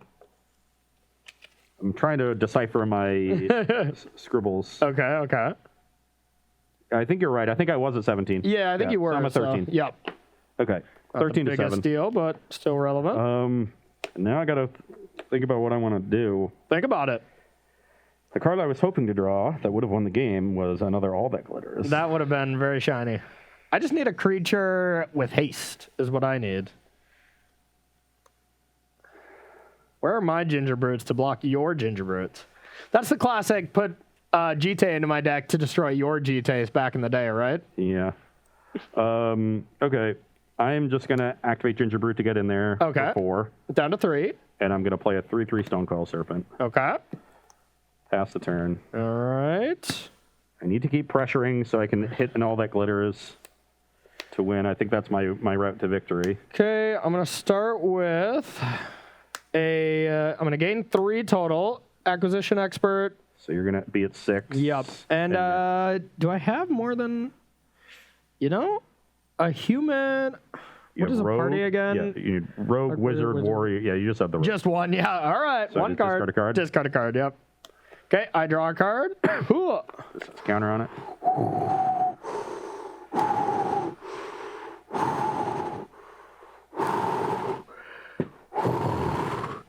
That was a good draw. Draw a card off of that. Bang. Gain 2 more life. Draw a card off of 8. And yeah, we'll hit that. Draw another card. And no mana floating. I'll play a Prosperous Innkeeper. Draw another card. Gain another life. 9. And get another treasure. And unfortunately, that looks to be all I can do this turn. Pretty unfortunate turn, really. Okay, so Yorion can't block. Lovestruck can get past Stonecoil, so I think these are the only attacks I can make. So we'll send those 2. Got a free block here. Oh, yeah, that's a free block, huh? Okay, I suppose that's just silly. Yeah. It doesn't... Yeah, all right. Just Lovestruck. Yeah, I'll take 6, go to 7. All right, past you. Not sure at all what I can draw here. Yeah, that was a good turn. That was a good turn. Welcome back to the Great Henge. I probably wasn't even supposed to... it wouldn't have mattered, obviously, with your draws, but I think I should have bought Lurrus last turn rather than playing the Stonecoil. Then I can draw a land to get all the glitters. Yeah. But I guess then I can't activate the Ginger Brute. Yeah, you need to activate. I have blockers. Yeah. Yeah. I have an Ingenious Smith. Okay. When you played the Expert, my hand was just 2 Smiths. Okay, okay. I found another Blackstaff. So just 2 Agent Smiths. What are we in the Matrix? But I don't think the Blackstaff is going to be good enough. Okay. My hand is not very good against your deck, I've noticed. And, it's just the big problem with ECD is, it's really good against some decks and it's really bad against others. Lurrus decks in particular, quite bad. I'm at 7. 7 to 9, yep. At this point, you got to look back on the crackback. Yeah. Yeah, so I literally have to block 4 things to take 6. Yeah, I just can't come back. Yep. And that would have been good. Draw another card and removal. Okay, so I would have just been dead. Yep. Would have just been dead. Well, that was a nail biter. Man, I thought I was going to win, but Great Henge did some great things. Yeah. And that is one card that I think, we all get the flash of just get out of the format. Even me casting it, I'm just like, why am I allowed to do this? Come on. This is not okay. This is not okay at all. All right. Might have been able to win that game if I wasn't slowed down by all the temples I drew. Yeah, and I think I might have been able to win that game a lot easier if I just stopped drawing ECDs against Lurrus decks. That is the big problem is, ECD I think is poised for a good comeback. There's a lot of decent mid-range cards that are, more aggressively slanted, that is, Azeka's Chariots popping up. There's Elite Spellbinders. Winota decks are coming around. 3-drops are coming back. It's not all just Lurrus decks and then way over the top decks, which it was for a while. So I think ECD is poised for a comeback, but this is not the matchup for it. No, it is not. It is not. I have probably one target. Please draw more of them. Yeah. Is your Lurrus on an adventure right now, or where's it going? Oh, it's your companion. Oh, that makes more sense. Yes, it does. Okay. Rob, do you got any questions from our lovely audience? Don't right now. Empty queue. Everyone is just nope, we just need to see what more Abs and Blink does. Don't need to ask any questions yet. They're here for Blackstaff or Waterdeep. That's true. Yeah. I don't know, though. It's Yorion. That's the coolest thing you can be doing. Yorion that isn't Salt Ultimatum. We're sick of that. And I don't really think that deck is particularly good, but if things start to shape out where there's a lot of aggro decks, And Sultai gets okay if it's like more Gruul. But if it's like Winota and stuff, that deck smashes Ultimatum. And Standard does tend to get those powerful linear aggressive decks in the summer when it's at its biggest size. Yep, exactly. So you can really fill out your curve with only the most efficient things. Exactly. And we'll be seeing a little bit of that Winota deck next round because I think I'm very high on that deck. I think it's awesome. Ruh-roh. Rob's breaking stuff over there. I do not think I can keep this hand. It's a one-lander. I have Silver Raven to scry and look for another land, but it has to be a white source, and I have to hit it immediately, and I don't have Blackstaff, so... I'll join you. I have a one-lander that's nowhere near playable. This would be a real loose Corey keep on there. If it was a Triumph, still a mulligan, unfortunately, but... You got a Charming Prince. Yeah, one land. Did I have a Charming Prince? Yeah. Oh, yeah, then I'd snap that off. Absolutely. Scry 3? You brick on that, Scry 2. If you brick on that, you're just horrifically unlucky. Yeah, that's never happened ever. Never happened to me, no. Yeah, but that deck looked impressive there. Holy cow. And Soul Artifact is in Standard now? That card is good. Yeah, and Ingenious Smith helps you find it. And it ends up leaving people in more awkward spots because you never set yourself up to get 2 for 1. And I don't see a lot of eliminates. Eliminates really good. There's Bone Crusher, which is still great against the deck. I think that's probably its enemy number 1, but there's honestly less Bone Crushers now than before. Even the Winota deck I'm playing is I think it's 1 in the main and 2 in the board, It's not stock 4 of in a main deck, which is kind of crazy. Yeah, weird that the format's getting more aggressive, but there's fewer Bone Crushers. Yeah, probably going to shift that way, Okay, second hands all around. Not a great one, but definitely one I have to keep. Same and same. And easy one to put back. Same extra land I don't really need, so let's do it. Let's go ahead and leading on a tap land. Love it, love it. All right, I just have a forest. Pass to you. And we'll get a plains on your end step. Okay. Yeah, not the best hand in this matchup, but we'll see what we can do.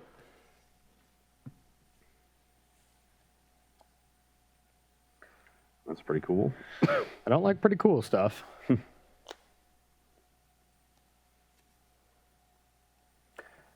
I'm going to play Blackstaff and Selfless Savior. Okay. Pass turn. Great draw, great draw. I'll play this and I'll pass to you. Plain, stack for 1. Okay. 19. And 3/3 Stone Coil. Okay. You're up. Alrighty, I will play a Elite Spellbinder. I imagine you will be taking Glass Casket. Yeah, I think I'll take Glass Casket, and I'll pass to you.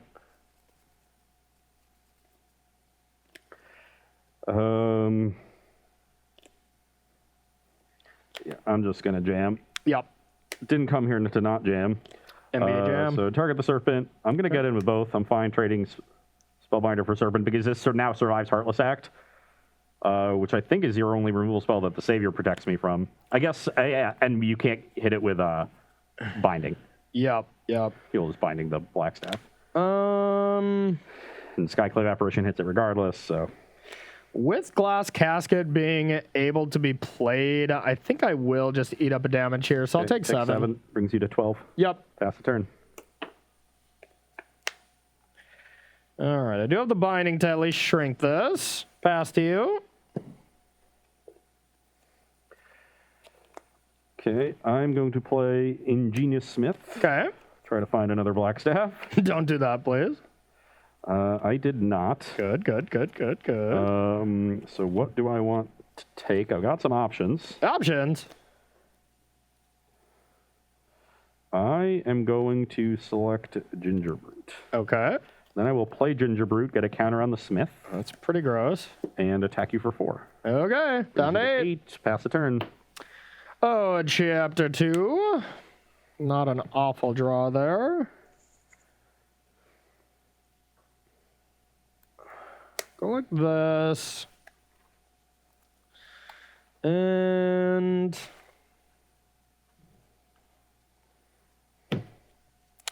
now we're going to go with a good old-fashioned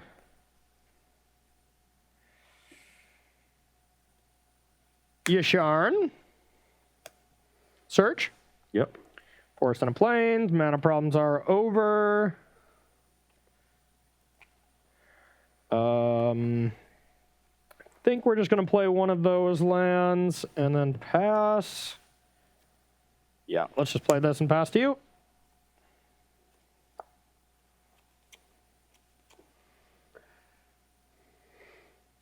So now I've got some options. I guess I have two options. I can play the card in my hand and force through the most damage, or I can buy Luris. Luris with Staff and Yard is disgusting. Yeah.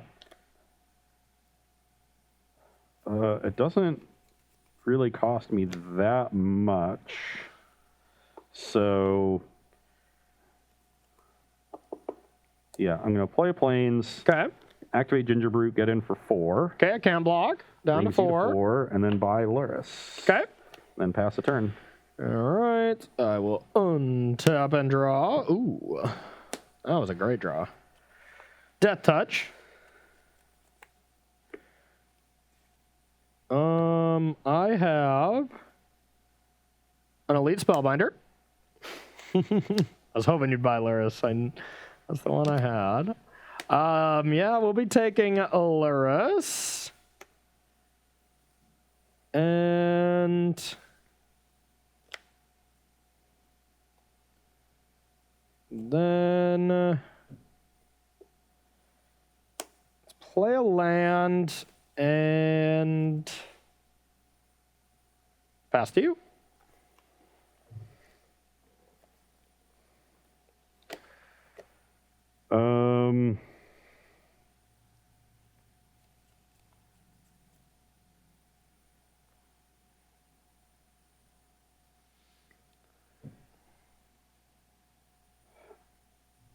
Three in hand?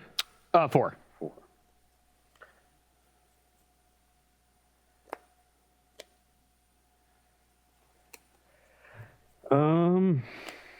Yeah, I think I got to get the Spellbinder out of the way, so I'll play the Casket, get a counter on the Smith. Okay. And then I will attack with Serpent. All right, I'll Heartless act it. Yeah, I figured that was coming. Then I'll pass the turn. Okay. Ooh, hoo, hoo, hoo, hoo, hoo. That was a good one. I will cast. I will tap better. Binding the Old Gods on Glass Casket. Oh, let's see what you got. What does that even do? You can read it. Making me read? Does not seem very good to me. It does not seem like a good card. No, it sure does not. Okay, let's take your cookie. And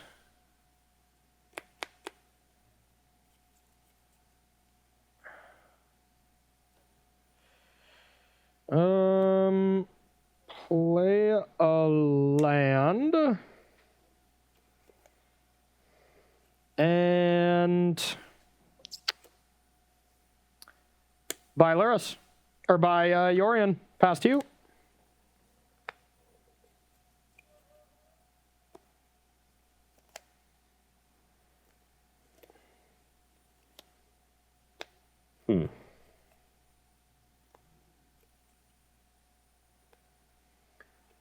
Getting pretty punished for my Luris play. I think I would have won the game if I just played the Ginger Brute that turn. Yeah, basically all I had was Elite Spellbinder, so I'm like, please put Luris in play so I can shut that down. I needed a turn of reprieve. You have 3 cards in hand? Yep. One of which is the Yorion. Yep.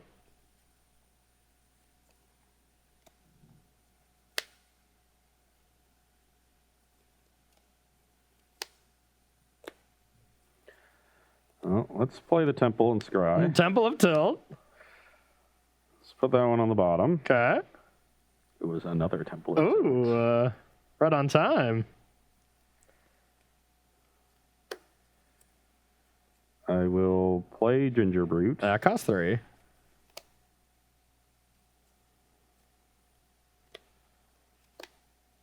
Get another counter here. Okay.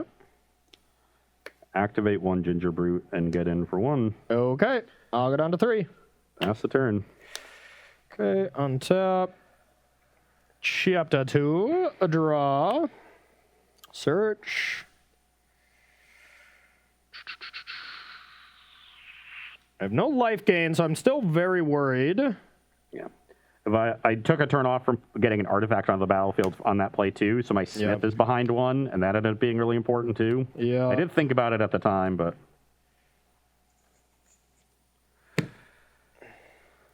Okay, so I think it's just a pretty easy turn here. Let's...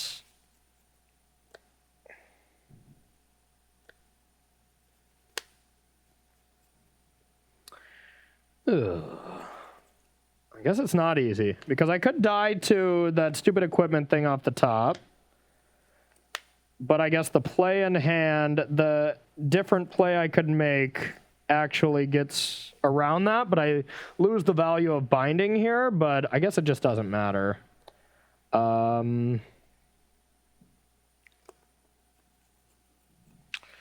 Okay, let's go with Pelucranos. It's going to be pretty strong here. Stops me from losing to that silly card. Yorion would not, because I would destroy one of these, and then, you know, if you top deck it, you just kill me. Now, just debating 3, 4, 5. Don't think I need to do that. And now it's just if I want to attack, which I could attack with Elite Spellbinder. I really don't want to block with it. Yeah, that's not even true. I might. So I'll pass with you. Or I'll pass to you.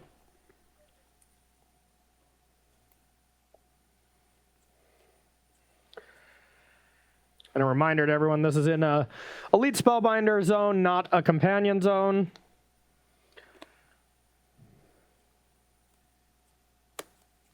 Well, I think I've got to go for the Luris this turn. I'm going to lose it to the Pelucranos, but I don't think I can really avoid that. Yeah.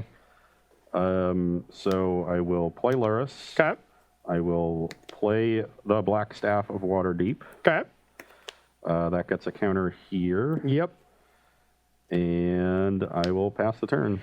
End step. It's what I want to fight. I could just fight a cookie. Yeah, let's fight a Gingerbrute. Untap. And draw a Death Touch. 4, 5. And that's just artifacts, right? Yes. Okay. So I guess you could top deck Gingerbrute. So I have an ECD, the only target. And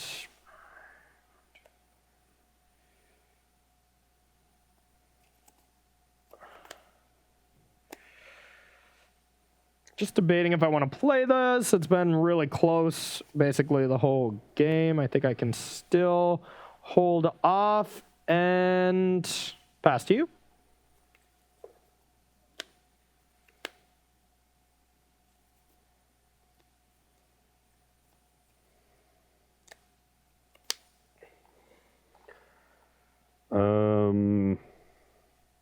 I will play Leather Armor.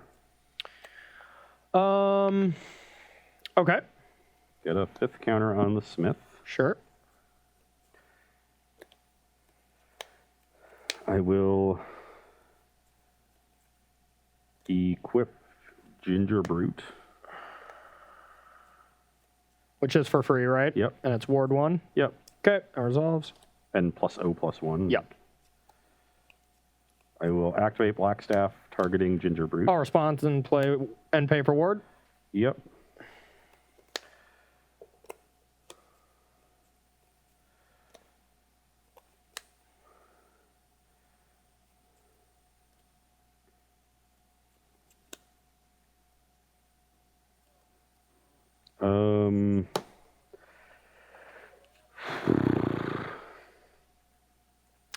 Yeah, Pelucranos was an excellent draw. It just prevented me, like Yorion was going to be a great play that turn, but this just prevented me from dying to top decks, which is all you need against these style of decks that kind of try to get you out of nowhere, these Auras decks.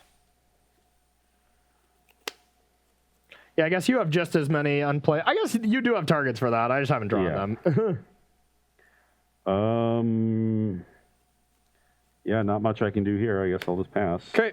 Untap, draw, chapter 2. I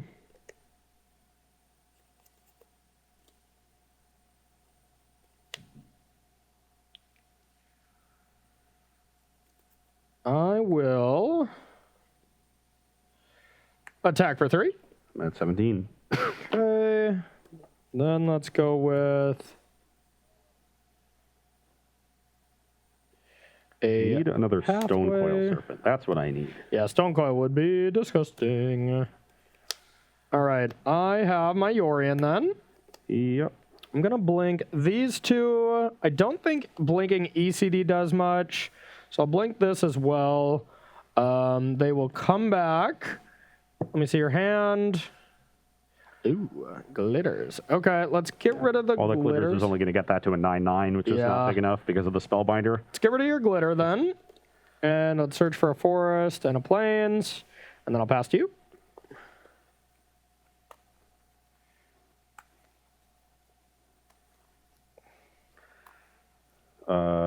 Let's equip.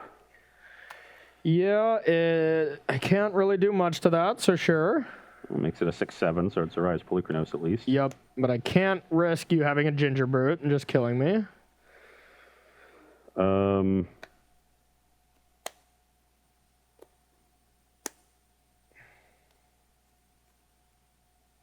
these are not in play.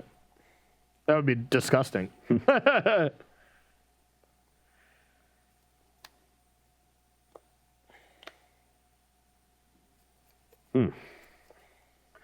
Still tough. Mm-hmm.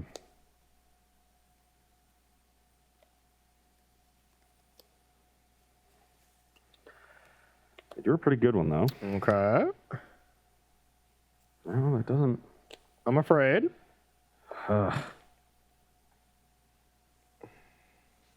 Just doesn't work because of the ECD. Ah, yes. Good old ECD tax. Getting you good. I will just pass the turn. All right. End step, I will cycle. Yep. But just most of the game was just me debating whether or not to play a Triumph, to be honest. That was most of my decisions. All right. I could try to, like, fight Polukranos and then bring it back. If it escaped, that's 12. So it's not if it's returned. Now I'll just draw. Bring back Spellbinder. Spellbinder, yeah, with a token.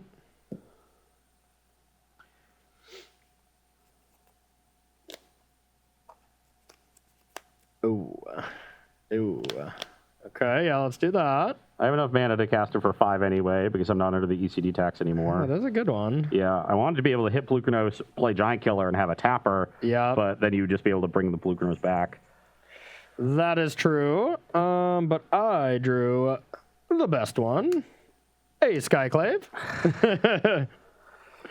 I drew the best one.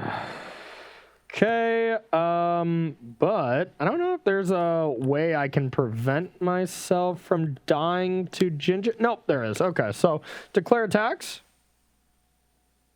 Everything. 17, that's convenient.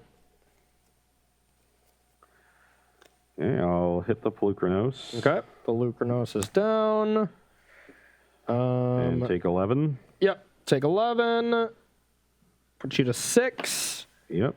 And let's see, is without that. Okay, let's go like this. Elite Spellbinder. Take Portable Hole. And then Yorion. Keep the old Yorion. Blink these all out. Except Spellbinder. This comes back. You get a 2/2. You get a 2/2, but then that's exiled. I'll go get more lands. Then when Yorion comes into play, if I want to blink some more things out. Yeah, I'll stack it so I get to remove that and blink this out without you getting an illusion. You put this trigger at the back of all the triggers. So that way Yorion will exit it out, and then it'll exile. Wait.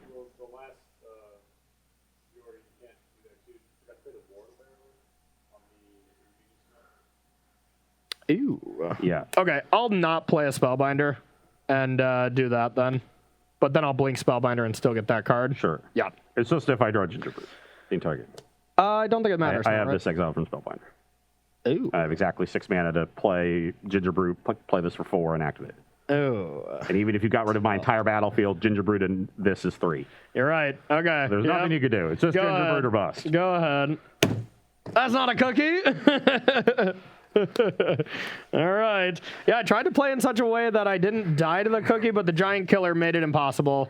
Unless I had 6 cards, but I had 5 cards, so I couldn't have just second main phase escape, you know? Both games I've been very close, and then you've managed to just sneak it around. Very close, yeah. I think if I had made the Gingerbrew play instead of buying the Luris, I would have won. I think so too. I was praying for that Luris play. That was a big moment. Yeah. But yeah, we're at 3 o'clock here. Do you just want to call that one early since it's 2-0? We can talk about our sideboard or something, but we're a little behind, and we got the third one for the marbles. So that was just a long 2 games, as Yorion matchups usually are. But to be fair, I mean, like, if we just look at it, I'm bringing in stuff that deals with creatures. You know, you're going to bring in things that try to... I don't have a great sideboard for this matchup. I've got Magistrate, but you just bring in a bunch of removal. Yeah. Like Graveyard Hate's not good. Shadow Spear's not good. Yeah. So the problem is I would want like Essence Scatter in this matchup, but you can't really sideboard that in this deck. Yeah. So I think you're getting a lot better post-board. I really am. Like, I have these even, which are going to be pretty good against you. This is going to be pretty good. Even Loth, I guess, was okay. It's just a product of me taking out ECDs. So I think it's going to get better for me post-board. And I think we can move on from that. To me, I think this deck is just a little bit short. Yeah. Like it needs a slightly better mana base so that you don't have to play these temples. Yeah. And you have pathways, right? I swear I didn't see you play one, but you just assumed, 4 temples, 4 pathways, and like a couple of Fabled Passages. Okay. That's a lot of tap lands for the deck too, you know? Yeah, but like you're just a 2-color aggro deck. That's kind of the way it goes. But it feels like it needs that and like one other good artifact creature, I would say. Yeah, and I also think this is not the matchup you want to see. You know, I'd be curious to see that deck up against, you know, the Gruul mid-ranges, the Salt Ultimatums. I bet Salt Ultimatum you would destroy. You know, that seems like exactly what an Ultimatum deck doesn't want to play against. Blackstaff is very good at recovering you from sweepers, too, especially if you have like a Treasure Vault in play or you have a Gingerbrute you're holding back. So I agree. There's definitely some really good matchups. And here, like you know, I was pretty close, so that's pre-board. I think you're getting better post. Yeah, you could build a better sideboard for this matchup with this deck, but I don't think you would want to. Yeah, I picture like rogues and like this style of decks being really bad, just because you have easy ways to deal with Stone Coil. Any matchup where you can easily deal with that, I feel like is pretty rough for the deck. But there's not a lot of ways to efficiently deal with it. You know, all the monocolored removal is either like Heartless Act, which gets awkward as we saw. Is Bone Crusher Giant, which usually isn't enough, and then like Eliminate is the best, but that's just not being played as much right now. So, really interesting stuff. That's going to do it for this match. Next match, I'm going to be playing Winota Rider. This deck, it honestly, it had one of the higher win percentages. You get Minsk, I think. Minsk, Minsk, as a new addition, the red-white, the Naya creature that comes with a 0/1/1 Boo, which we have. Rob, you didn't give us multiple of these. What if I play a lot of them? Oh, okay, cool. I'll get them very briefly. Yeah, very briefly. And then I'll choose which one's cuter. But playing that, you get like a Ranger class as well. And Prosperous Innkeeper is another card that's excellent. If you go turn 1, you know, Jaspera Sentinel, turn 2 Prosperous Innkeeper, get a treasure, and then maybe, you know, the height of it is play like one more Jaspera Sentinel. And then turn 3 Winota Rider, 3 triggers. It's like... I mean, good game. Like, really good card in that deck. Yeah. And I'm going to be playing a little mono white aggro. Okay. We're going to see if the Book of Exalted Deeds, banned in Standard 2022, can do some good things. Good choice on that. Yeah, Gregor Kowalski has just been harping this on Twitter like nobody's business. Just something like an 86% win rate over like 40 matches. So, I mean, you know, take it with you will. It's an arena ladder, but that's still insane, and I don't have any ways to deal with it, so I just have to try to kill you quick before... I think your deck is built to do that. And honestly, man, just the bane of my existence through the rest of my life, books. So we are going to take a short break, everyone, and we'll be right back with round number 3. Don't go anywhere.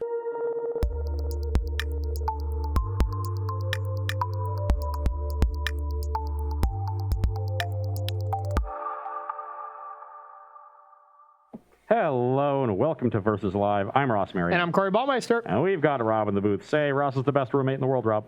Ross is the best roommate in the world, Rob. Travis is going to be upset. Rob will be taking all of your questions, comments, concerns, and burns in the chat. Make sure to tag at Star City Games so he can see them and send his favorites over to us.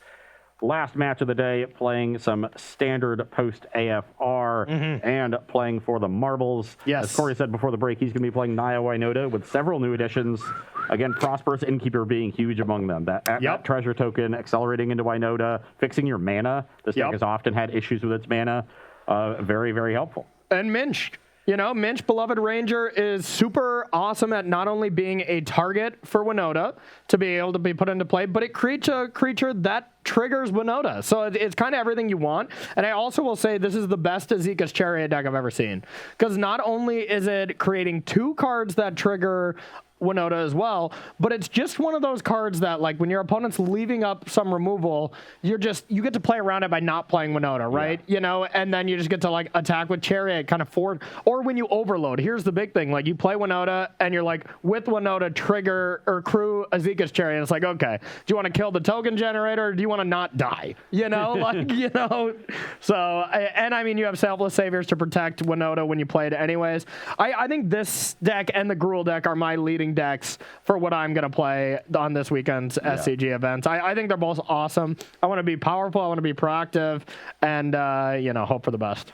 And speaking of powerful and proactive, I'm going to be playing mono white snow aggro. So it's nothing like his deck. No, I'm just kidding. And the major new addition, Book of Exalted Deeds. Yep. A card that you can trigger with some lifelinkers here or there. If you're pumping up, I'll see it.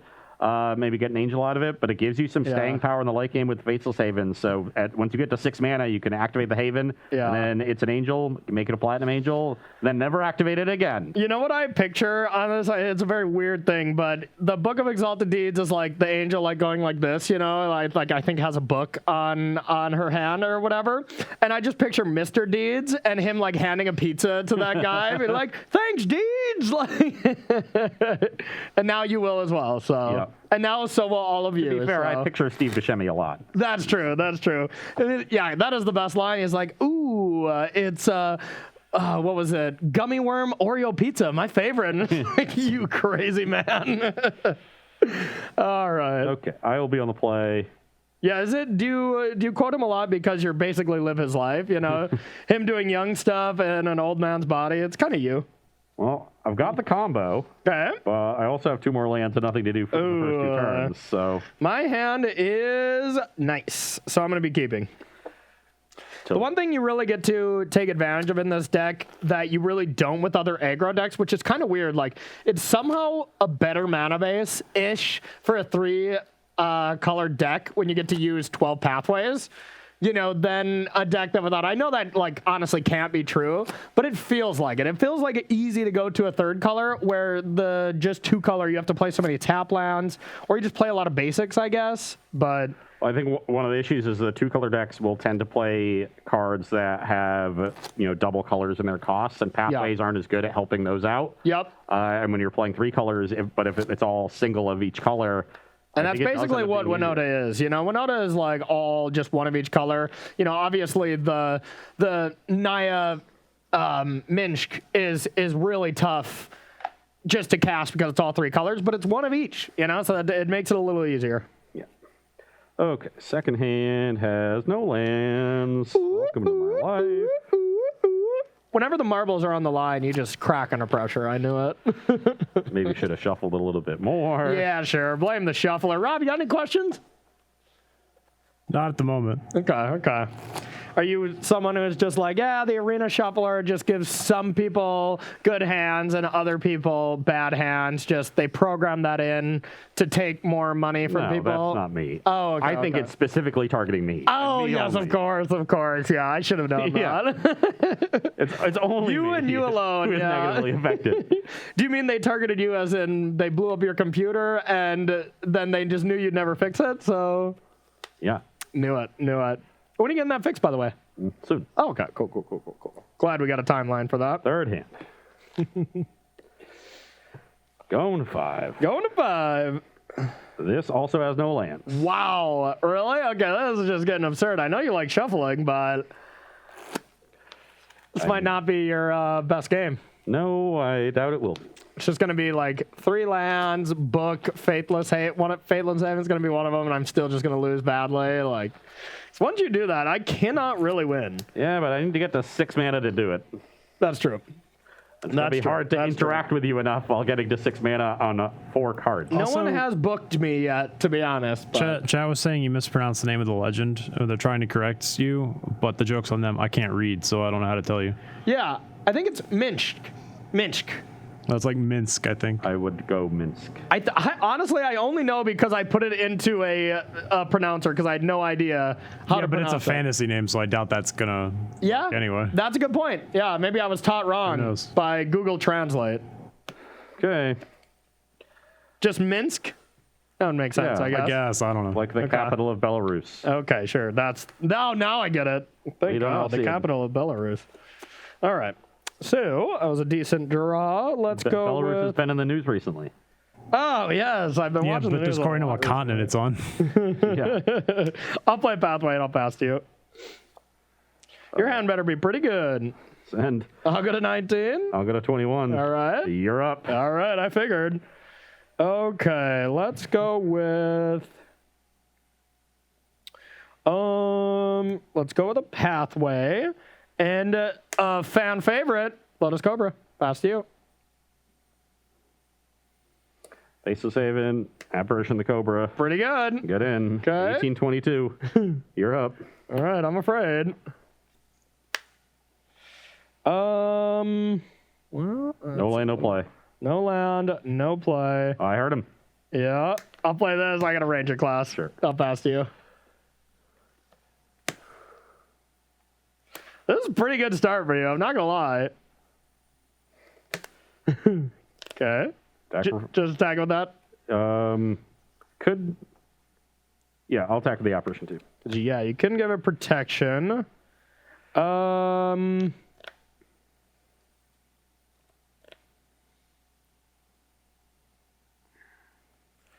Let's go with a good old-fashioned no blocks. I'll take 6, down to 12. Pass the turn. All right, now let's go with this attack for 2. 20. And it's Cadillac time. Pass to you. No. It's just disrespectful that there's no good cards in Standard that make 2/2 bears, yet we have 2/2 green wolves and 2/2 green cats. Don't they know I'm a bear? There's literally cards you could play. You just choose not to. Which is? The Bears of Littjara, I think, is the saga that makes them, right? That's true. You can go. Okay. Hiya. I'm going to play a Jaspera Sentinel with a Winota. I'm going to crew Azeka's Chariot. That's fine. May I attack? No. Okay. It's probably a good call. I gotta hit the wind up. Yeah, right? you get. And there's the squeeze we were just talking about. Like, there's not really much you can do. So I'm going to attack. I'm going to put another cat into play. They're jamming. I'm pretty shocked that this deck does not play more Ranger classes. Your mana is really taxed, so I get that, but... I'll take 10. I'll go to 10. To 12, right? No, it was a 20. 20. Well, you gain 2 life when you attack twice. Yeah, I think you got a 2-point attack in at some point. Okay. All right. Yeah, I don't think so. No, with the last turn with the Ranger class. You attacked for 2 with the Wolf and then played Chariot. Oh, yeah, you're right. Okay, you're at 10.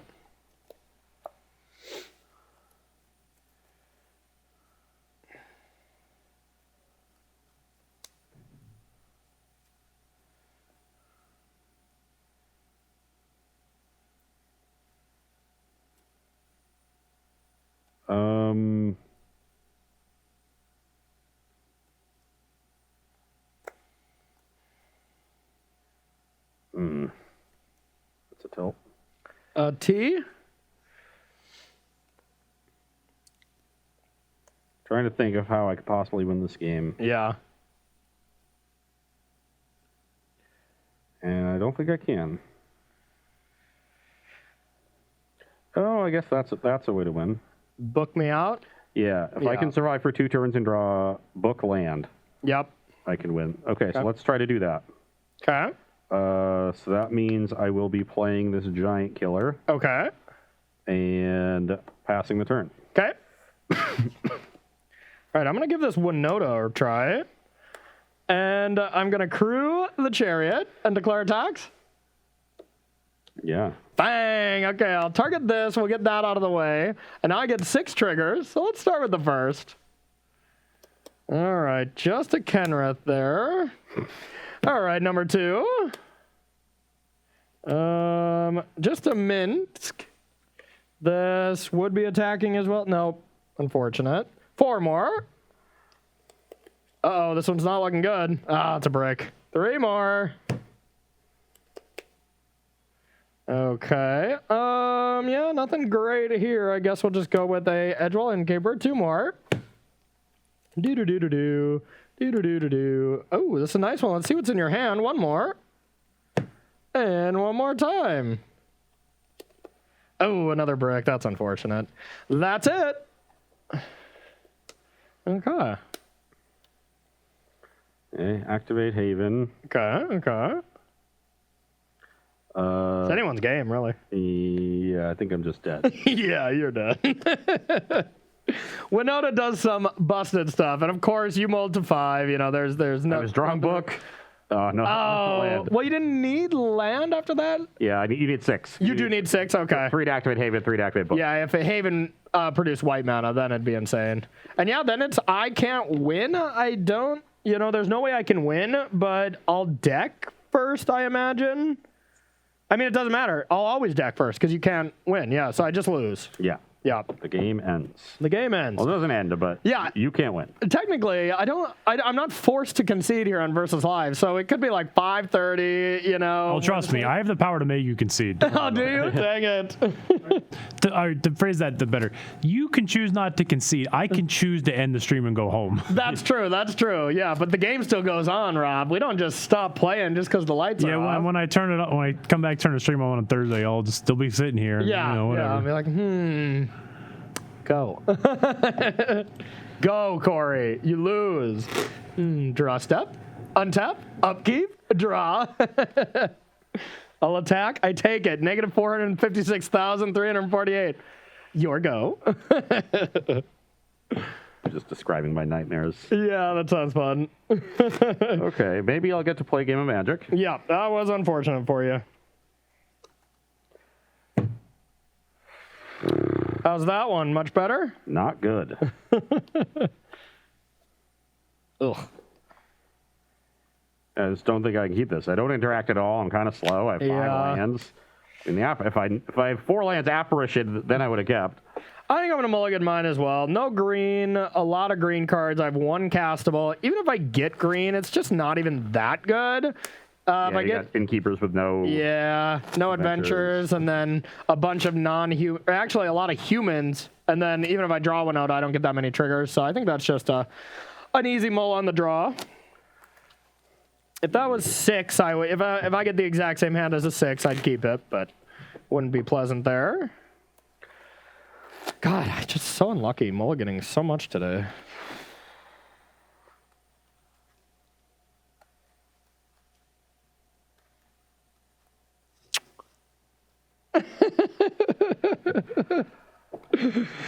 Glad you moved further away.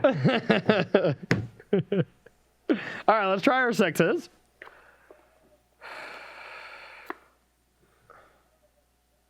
Well, this hand is not that good either, but I'm probably keeping. Oh, no. Yikes. So 1 lander with a bunch of 3s and 4s. Yeah. Yeah, I think I'm going to keep. I'm going to put this extra card on the bottom, and we'll give it a shot. Have you considered not mulliganing that much? You have a better chance of win when you have cards in your hand. Actually, you have a better chance of winning when you have cards on the battlefield. That's a good point, too. But you need them in your hand first to then put them on the battlefield, Ross. Not if you're dredging. Okay, touche. Touche.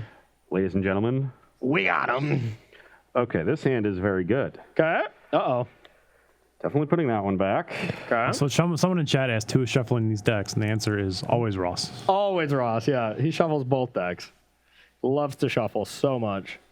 And I think I got to put that one back as well. All right, bring it on. I will lead on Plains, Zelfa Savior. The good dog.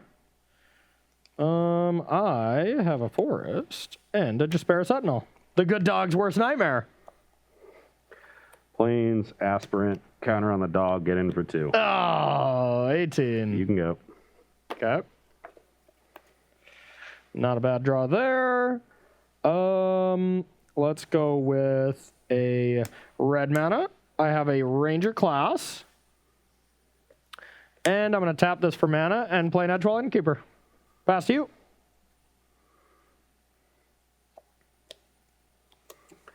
Let's play another Aspirant. Okay. I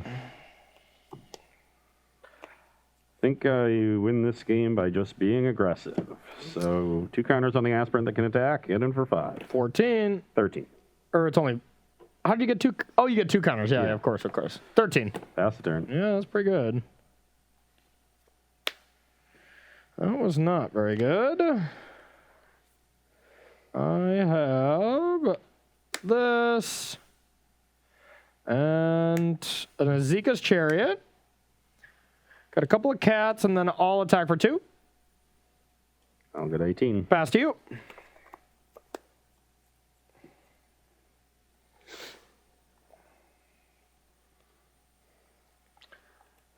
That's an interesting draw. I don't like interesting.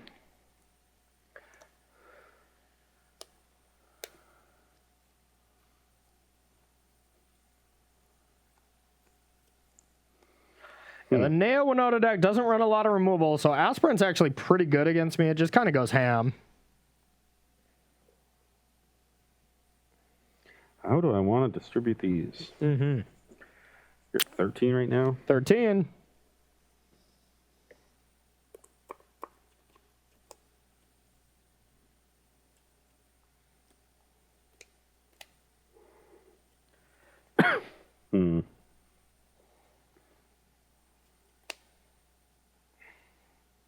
Chariot is very annoying. Yep. It's a very good Chariot deck, that's for sure. And Corey can pretty easily just chump block if I just go like 5/5 Aspirant. I think it's pretty easy, just chump block with a cat. Yeah. And you still have plenty to crew the Chariot behind. So I almost want to play defensively. Okay. And real quick, yeah. You have the wrong Innkeeper in your deck, Corey. Oh yeah, it's supposed to be Prosperous Innkeeper, huh? Oh, I was like, yeah, I do still run adventure cards, but yeah, that's fair. That's fair. Oops.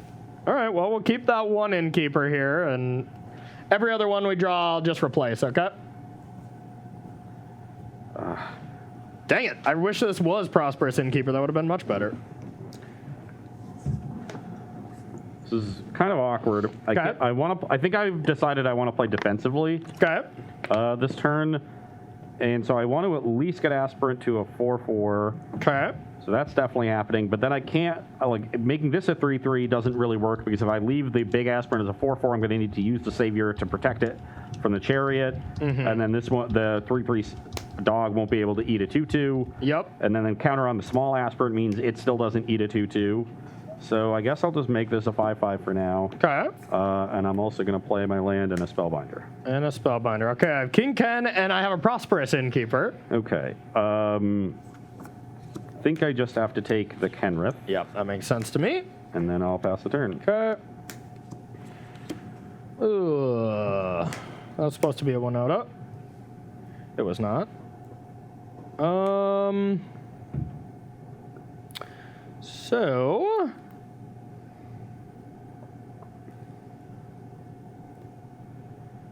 I'm going to... I definitely need to make this a 5/5 because you have the Chariot, or the class. Yeah. You can put a counter. I'm going to level this to level 2. Crew. Attack, put a counter on it, copy a cat. Copycat. I will block with the big aspirant and give it indestructible. Yep. And then I have a Prosperous Innkeeper, get a treasure, and I'll pass to you. Just throwing a life point away. I am. Could have Innkeepered first and then made the token. Oh, dang it. You're right. You're right. It did not draw a very good card here. Okay. In Seasoned Hallowblade. So now where are these counters going to go? Technically supposed to be a... Nope, never mind. Definitely need at least one counter on Spellbinder so it can attack through Jaspera Sentinel. Okay. And I think we want to start building up the other aspirant. So make that a 2/2, and then I'll attack for 4. Okay, I'm down to 9. Pass the turn. All right, a land lets me Kenris. That's not so bad. That does not do much for me. Are we going to go all the way with Ranger class? We're going all the way. Chapter 3. Okay, I don't really want to get in there, so I'm going to play this and tap a other Innkeeper. So I'll gain 1, get Cobra, and pass to you. Up to 10.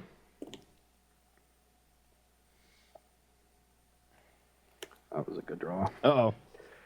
Okay, we're going to get aggressive now, so I'm just going to go 2 counters on Spellbinder, attack for 6. Okay. Bring you to 4. Yep.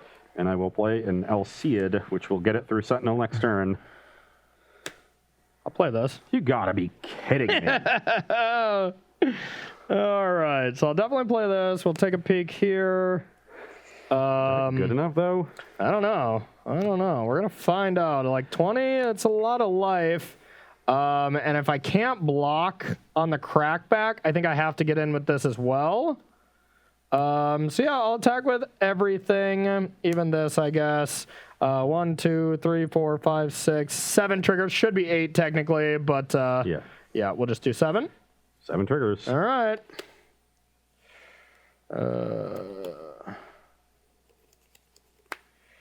All right, Kenrith. So 6 more. Yep. Yeah. I'll definitely do it in between games. Yeah. 1, 2, 3, 4, 5, 6. I do want to take the non-legendary. I have all 3 options here. I think I want to take the non-legendary one, so I have higher chance of hitting the other one. Okay, so you have 5 triggers left? Yep. 1, 2, 4 3, triggers. 4, 5, 6. It is a halfling, so this does not have a target. 3 more. 3 more. Break. 2 more. We're looking good. All right, we got a Winota.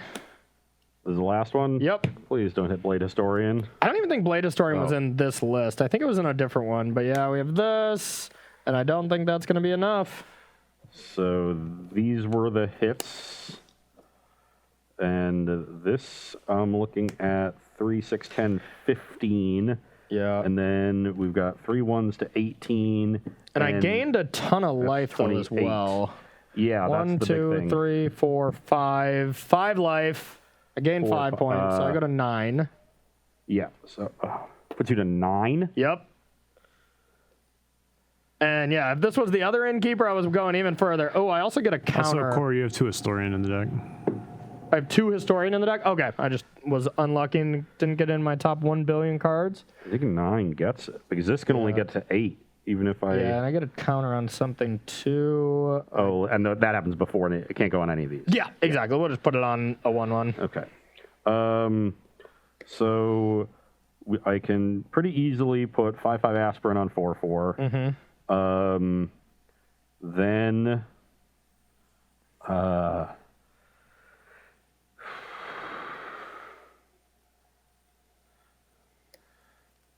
that chump. What is this? This is 6, 16, 8. This is 20. I need to make 1 more block. That is a tilt.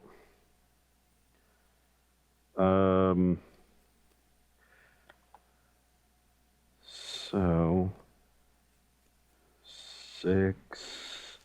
Oh no, that'll be fine. Yep, I still lose, right? Yep. So I will then have Aspirant block here, have Alseid block a 2, sack the Alseid to protect the small Luminarch Aspirant, and then I will take 2, 4, 6, 8, 10, 13, 15. Yep. Go to 3, and then I can just put the counters on either the flyer or the smaller creature. You block the 5, and this is 8 plus 2 is 10. Yep, exactly. All right, GG. We'll get these other innkeepers out of my deck. Sorry about that, chat. That probably would have made a big difference. I think I win if that was the other innkeeper, so whoops. So you did end up playing the Edgewall innkeeper as a 1-drop off Jaspera Sentinel. True, but then it did absolutely nothing, you know? But yeah. I don't know, like if you would have had to take a turn off to get the Prosperous innkeeper down, but then you have the treasure too. Yeah. Yeah, I think it would have locked it. Just the life gain, because these kind of turns are ridiculous. You just pull so far away because of life, gaining so much life. Granted, you had to rip Winota. Yeah, and did, of course, but I mean, my whole hand was setting up to Winota.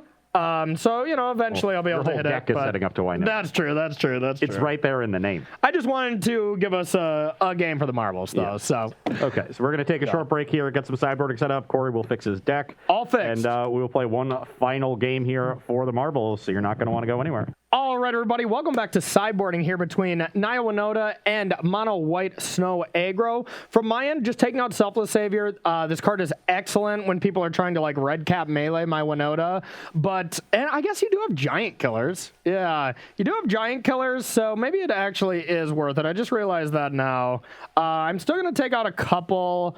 But I like Bone Crusher Giant. A Crowan War, I guess, is not that necessary. So, yeah, I'm just going to take out these two and for 2 Selfless Saviors because I don't want to overload on them, I think. Maybe I actually... You know what? I lied. I'm sorry. I completely forgot about Giant Killer as your way to deal with this. So I'm going to take out 2 Elite Spellbinders, which don't seem very good. Yeah, they don't block well. I empty my hand quickly. I only start with 4 cards anyway. Exactly. Yeah. On my side, bringing in some removal with Portable Hole and Glass Casket, and I'm going to move the 3rd Legion Angel to the sideboard, so I still have the 1 main, but replace it with a Baneslayer that can just dominate the battlefield. Yep.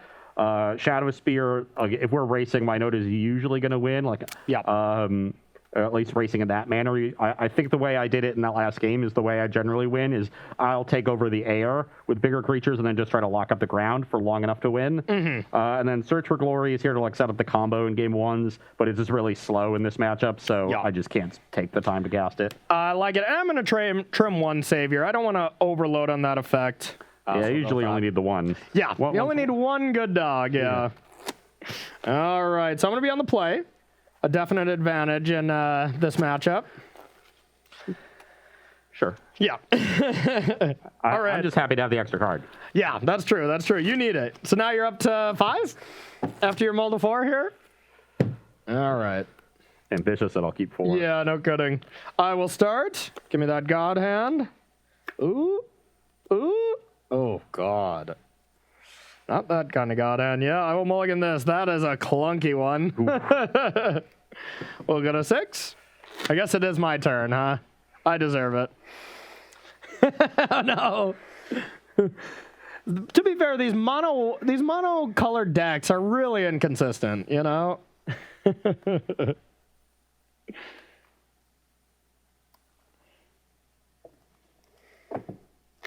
Really inconsistent. I'm going to keep. Okay. I think this hand has enough interaction and good things to draw into that it's worth the risk. All right, I'm down to 6. I would mulligan this on the play. Okay, I'm going to keep this as well, but it's not very good. I think I will get rid of this magical card. And I will start with a Jaspera Sentinel, and I'll pass to you. I will play Plains and Portable Hole. Aww. Definitely don't want Corey accelerating. That was rude. I have just a pathway, and I'll pass to you. Alseid go. Okay. Uh-oh. Unbelievable. The 1-lander. All right. I have Minsk. I'll get Boo. And I don't want to trade with Alseid, so I'll pass to you. Go. Oh, no. Oh, no. Because I have Winota. I will play it. Attack. Trigger. We need a good one here. Oh, yeah, you're dead. Here comes King Ken to play. Your first trigger is a Kenrith every time. King Ken. I love the one-lander Keith, though. I love it. You know, it was this. Okay. So I've got 2 removal spells, like a couple 2-drops. This is a fine card to take in my Nota if I hit third land. Multiple 1-drops, and then just... I respect it. I would have kept it as well. Well, we got a little time. You want to play a pity game? Please. All right. Take pity on me. Sorry about that, buddy. Yeah, you had 4, the mold of 5, and then never make a second land drop. Yeah, like our first 2 matches are insanely close, like really good, and then just match 3, you just mulligan to complete oblivion. Yeah.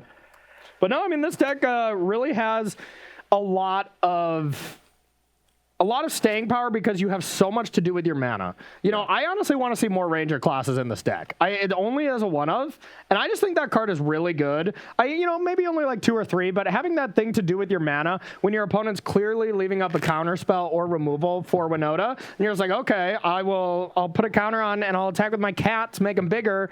Do you want to react? No. Okay, you want to do the same next turn? Okay, I'm going to do it again. And I like that versatility, so I think I want to go up to a second Ranger class as like the only big change, but... I agree. I think that would be a good change. All right. I have a 7-card hand with 3 lands and 4 spells. Well, of course, the marbles aren't on the line, so of course you're going to have a good hand. Yeah, I'll keep. It's nothing special, but... I'll see it. All right. I will play this tapped and pass to you. Plain stack for 1. Okay, 19 to 21. Play Hallowblade. Okay. You're up. All right. I have a Lotus Cobra. Pass to you.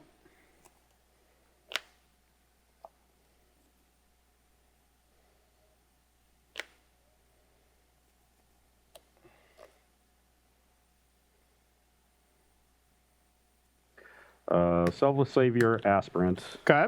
That's scary. Counter on Alseid and attack. Okay, I'll take 5, down to 14. You go to 23? Yep, you can go. All right, I will add a green and play Azeka's Chariot. Get some cats, and I'll pass to you.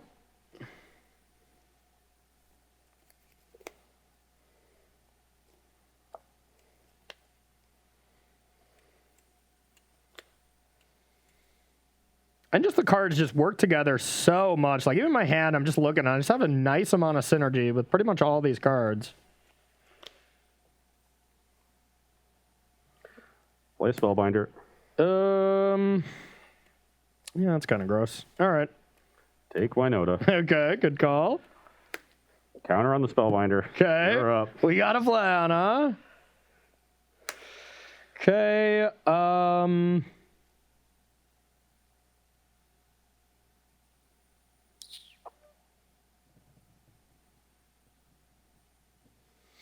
I am going to crew the Cadillac, attack, and make another cat.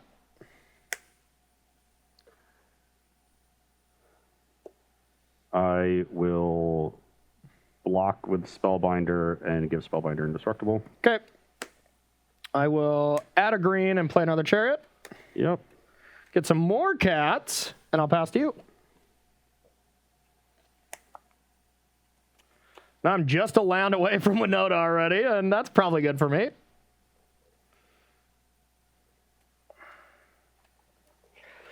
But like, even if I didn't draw land there, I just had a nice turn of like Innkeeper into Cobra, with the treasure, gain a life, and then attack, gain another life with the cat. It's just kind of disgusting.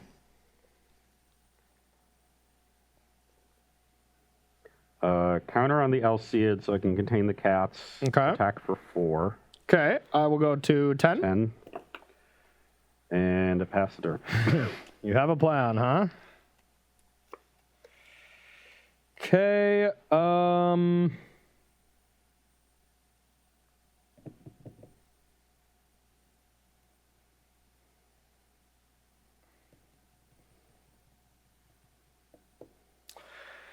let's go with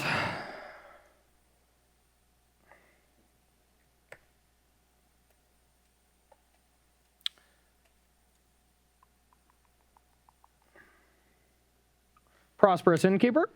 Yep. I will get a treasure. Play a Lotus Cobra. Yep. Go to 11. Yep.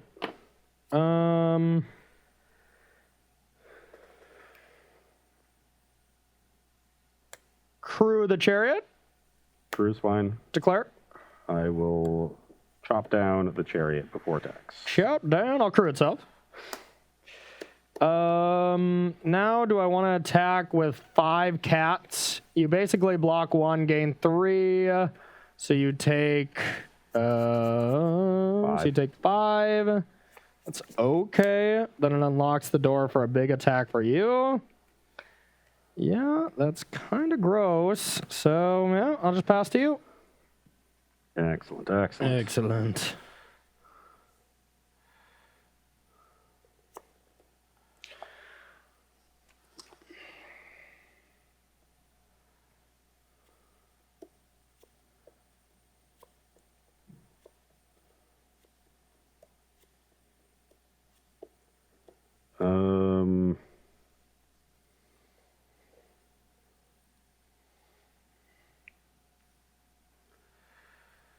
Guess I just have to hope you don't draw land. Does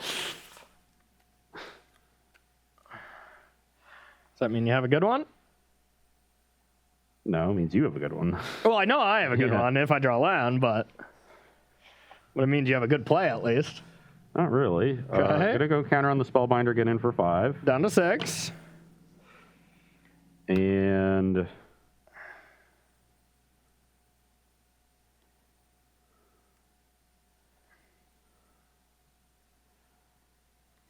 I'm going to play Giant Killer and Selfless Savior. Cool. Good thing I already have a land. All right. Yeah, add 2 mana. Well, I will go like this. Add 2, 4, 5, 6 in case I get something. Winota, attack. 5, 6, 7, 8. Gain a life for Winota, go to 7. Yep, 8 triggers. I could probably survive this attack, but the issue To is start, king, of course. literally every game. 7, gain 1. Will you keep track of my gaining life, please? You're at 8. Nothing. 6 more. 5 more. I got this. 4 more. 9. 3 more now? 3 more. I hit a lot of humans in that first one, I'm not going to lie. All right, I got a Winota. That puts you to 10. 2 more. Oh, well, another Winota. At least it's another trigger. 11. 1 more. Okay, that was a good one.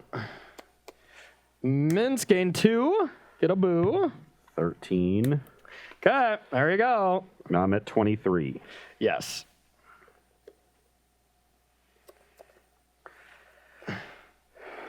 Okay. I'm gonna hit a double striking attacking creature to save my life. Definitely going to eat a cat, and that stops this 3, so we can ignore there. Now I'm looking at, so Howlblade can certainly... I went to 13, right? Yeah. Okay. Oh, no. Well, that's not good. The old trample? Yeah. Yeah. I was going to give trample... Oh, yeah. Spellbinder, yeah. Oh, yeah, I assume you're taking the Howlblade. Yeah.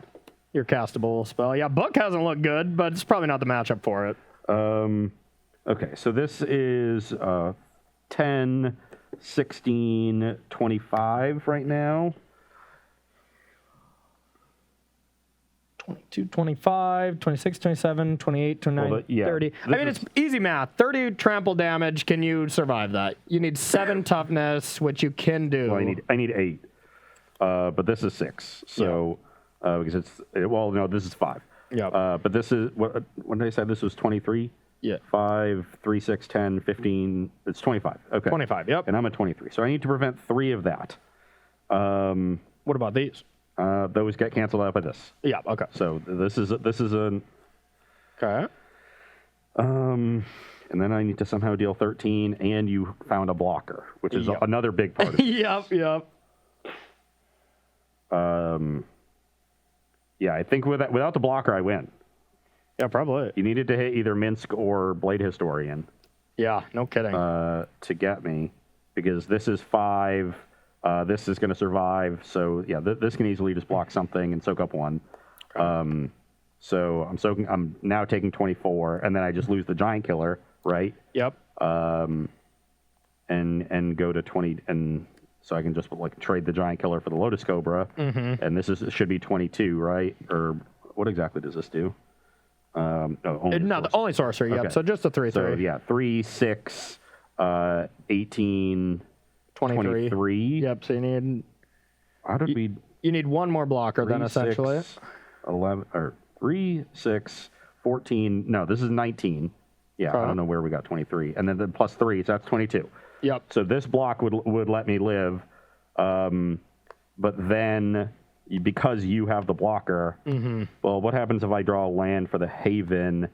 You're at 13. This is 3, 6, 11, 12, 13, 14. So I need to draw land. Okay.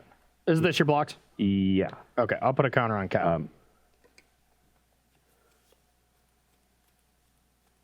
So then I can just protect it with Selfless Savior? Yeah, I think so. But you're still going to be dead next turn, so I think I'd rather do that. And then are you letting Hollow Blade die? No.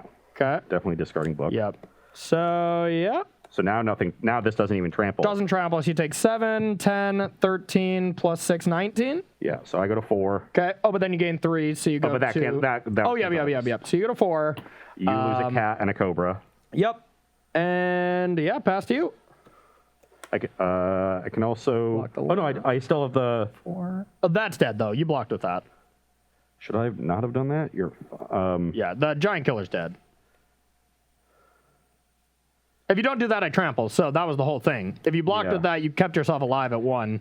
So then I got the option to put the counter on that. Yeah, so. This is going to be 3, 6, 7, 12, 13, right? Yeah, 3, 6, 11. Yeah, so I just need a land. Oh, my God. Oh! Yikes. And that does not kill Boo.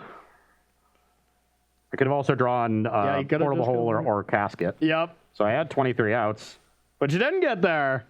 In a 48-card deck, I was just slightly worse than a coin flip. Yeah, that's fair. Oh, I think those are... I think those are my only outs. And Brutal, well, that was still a good match. Yeah, I put it there, and you only take 11. So yeah, another aspirant would have left me 1 short. Yep. Yep.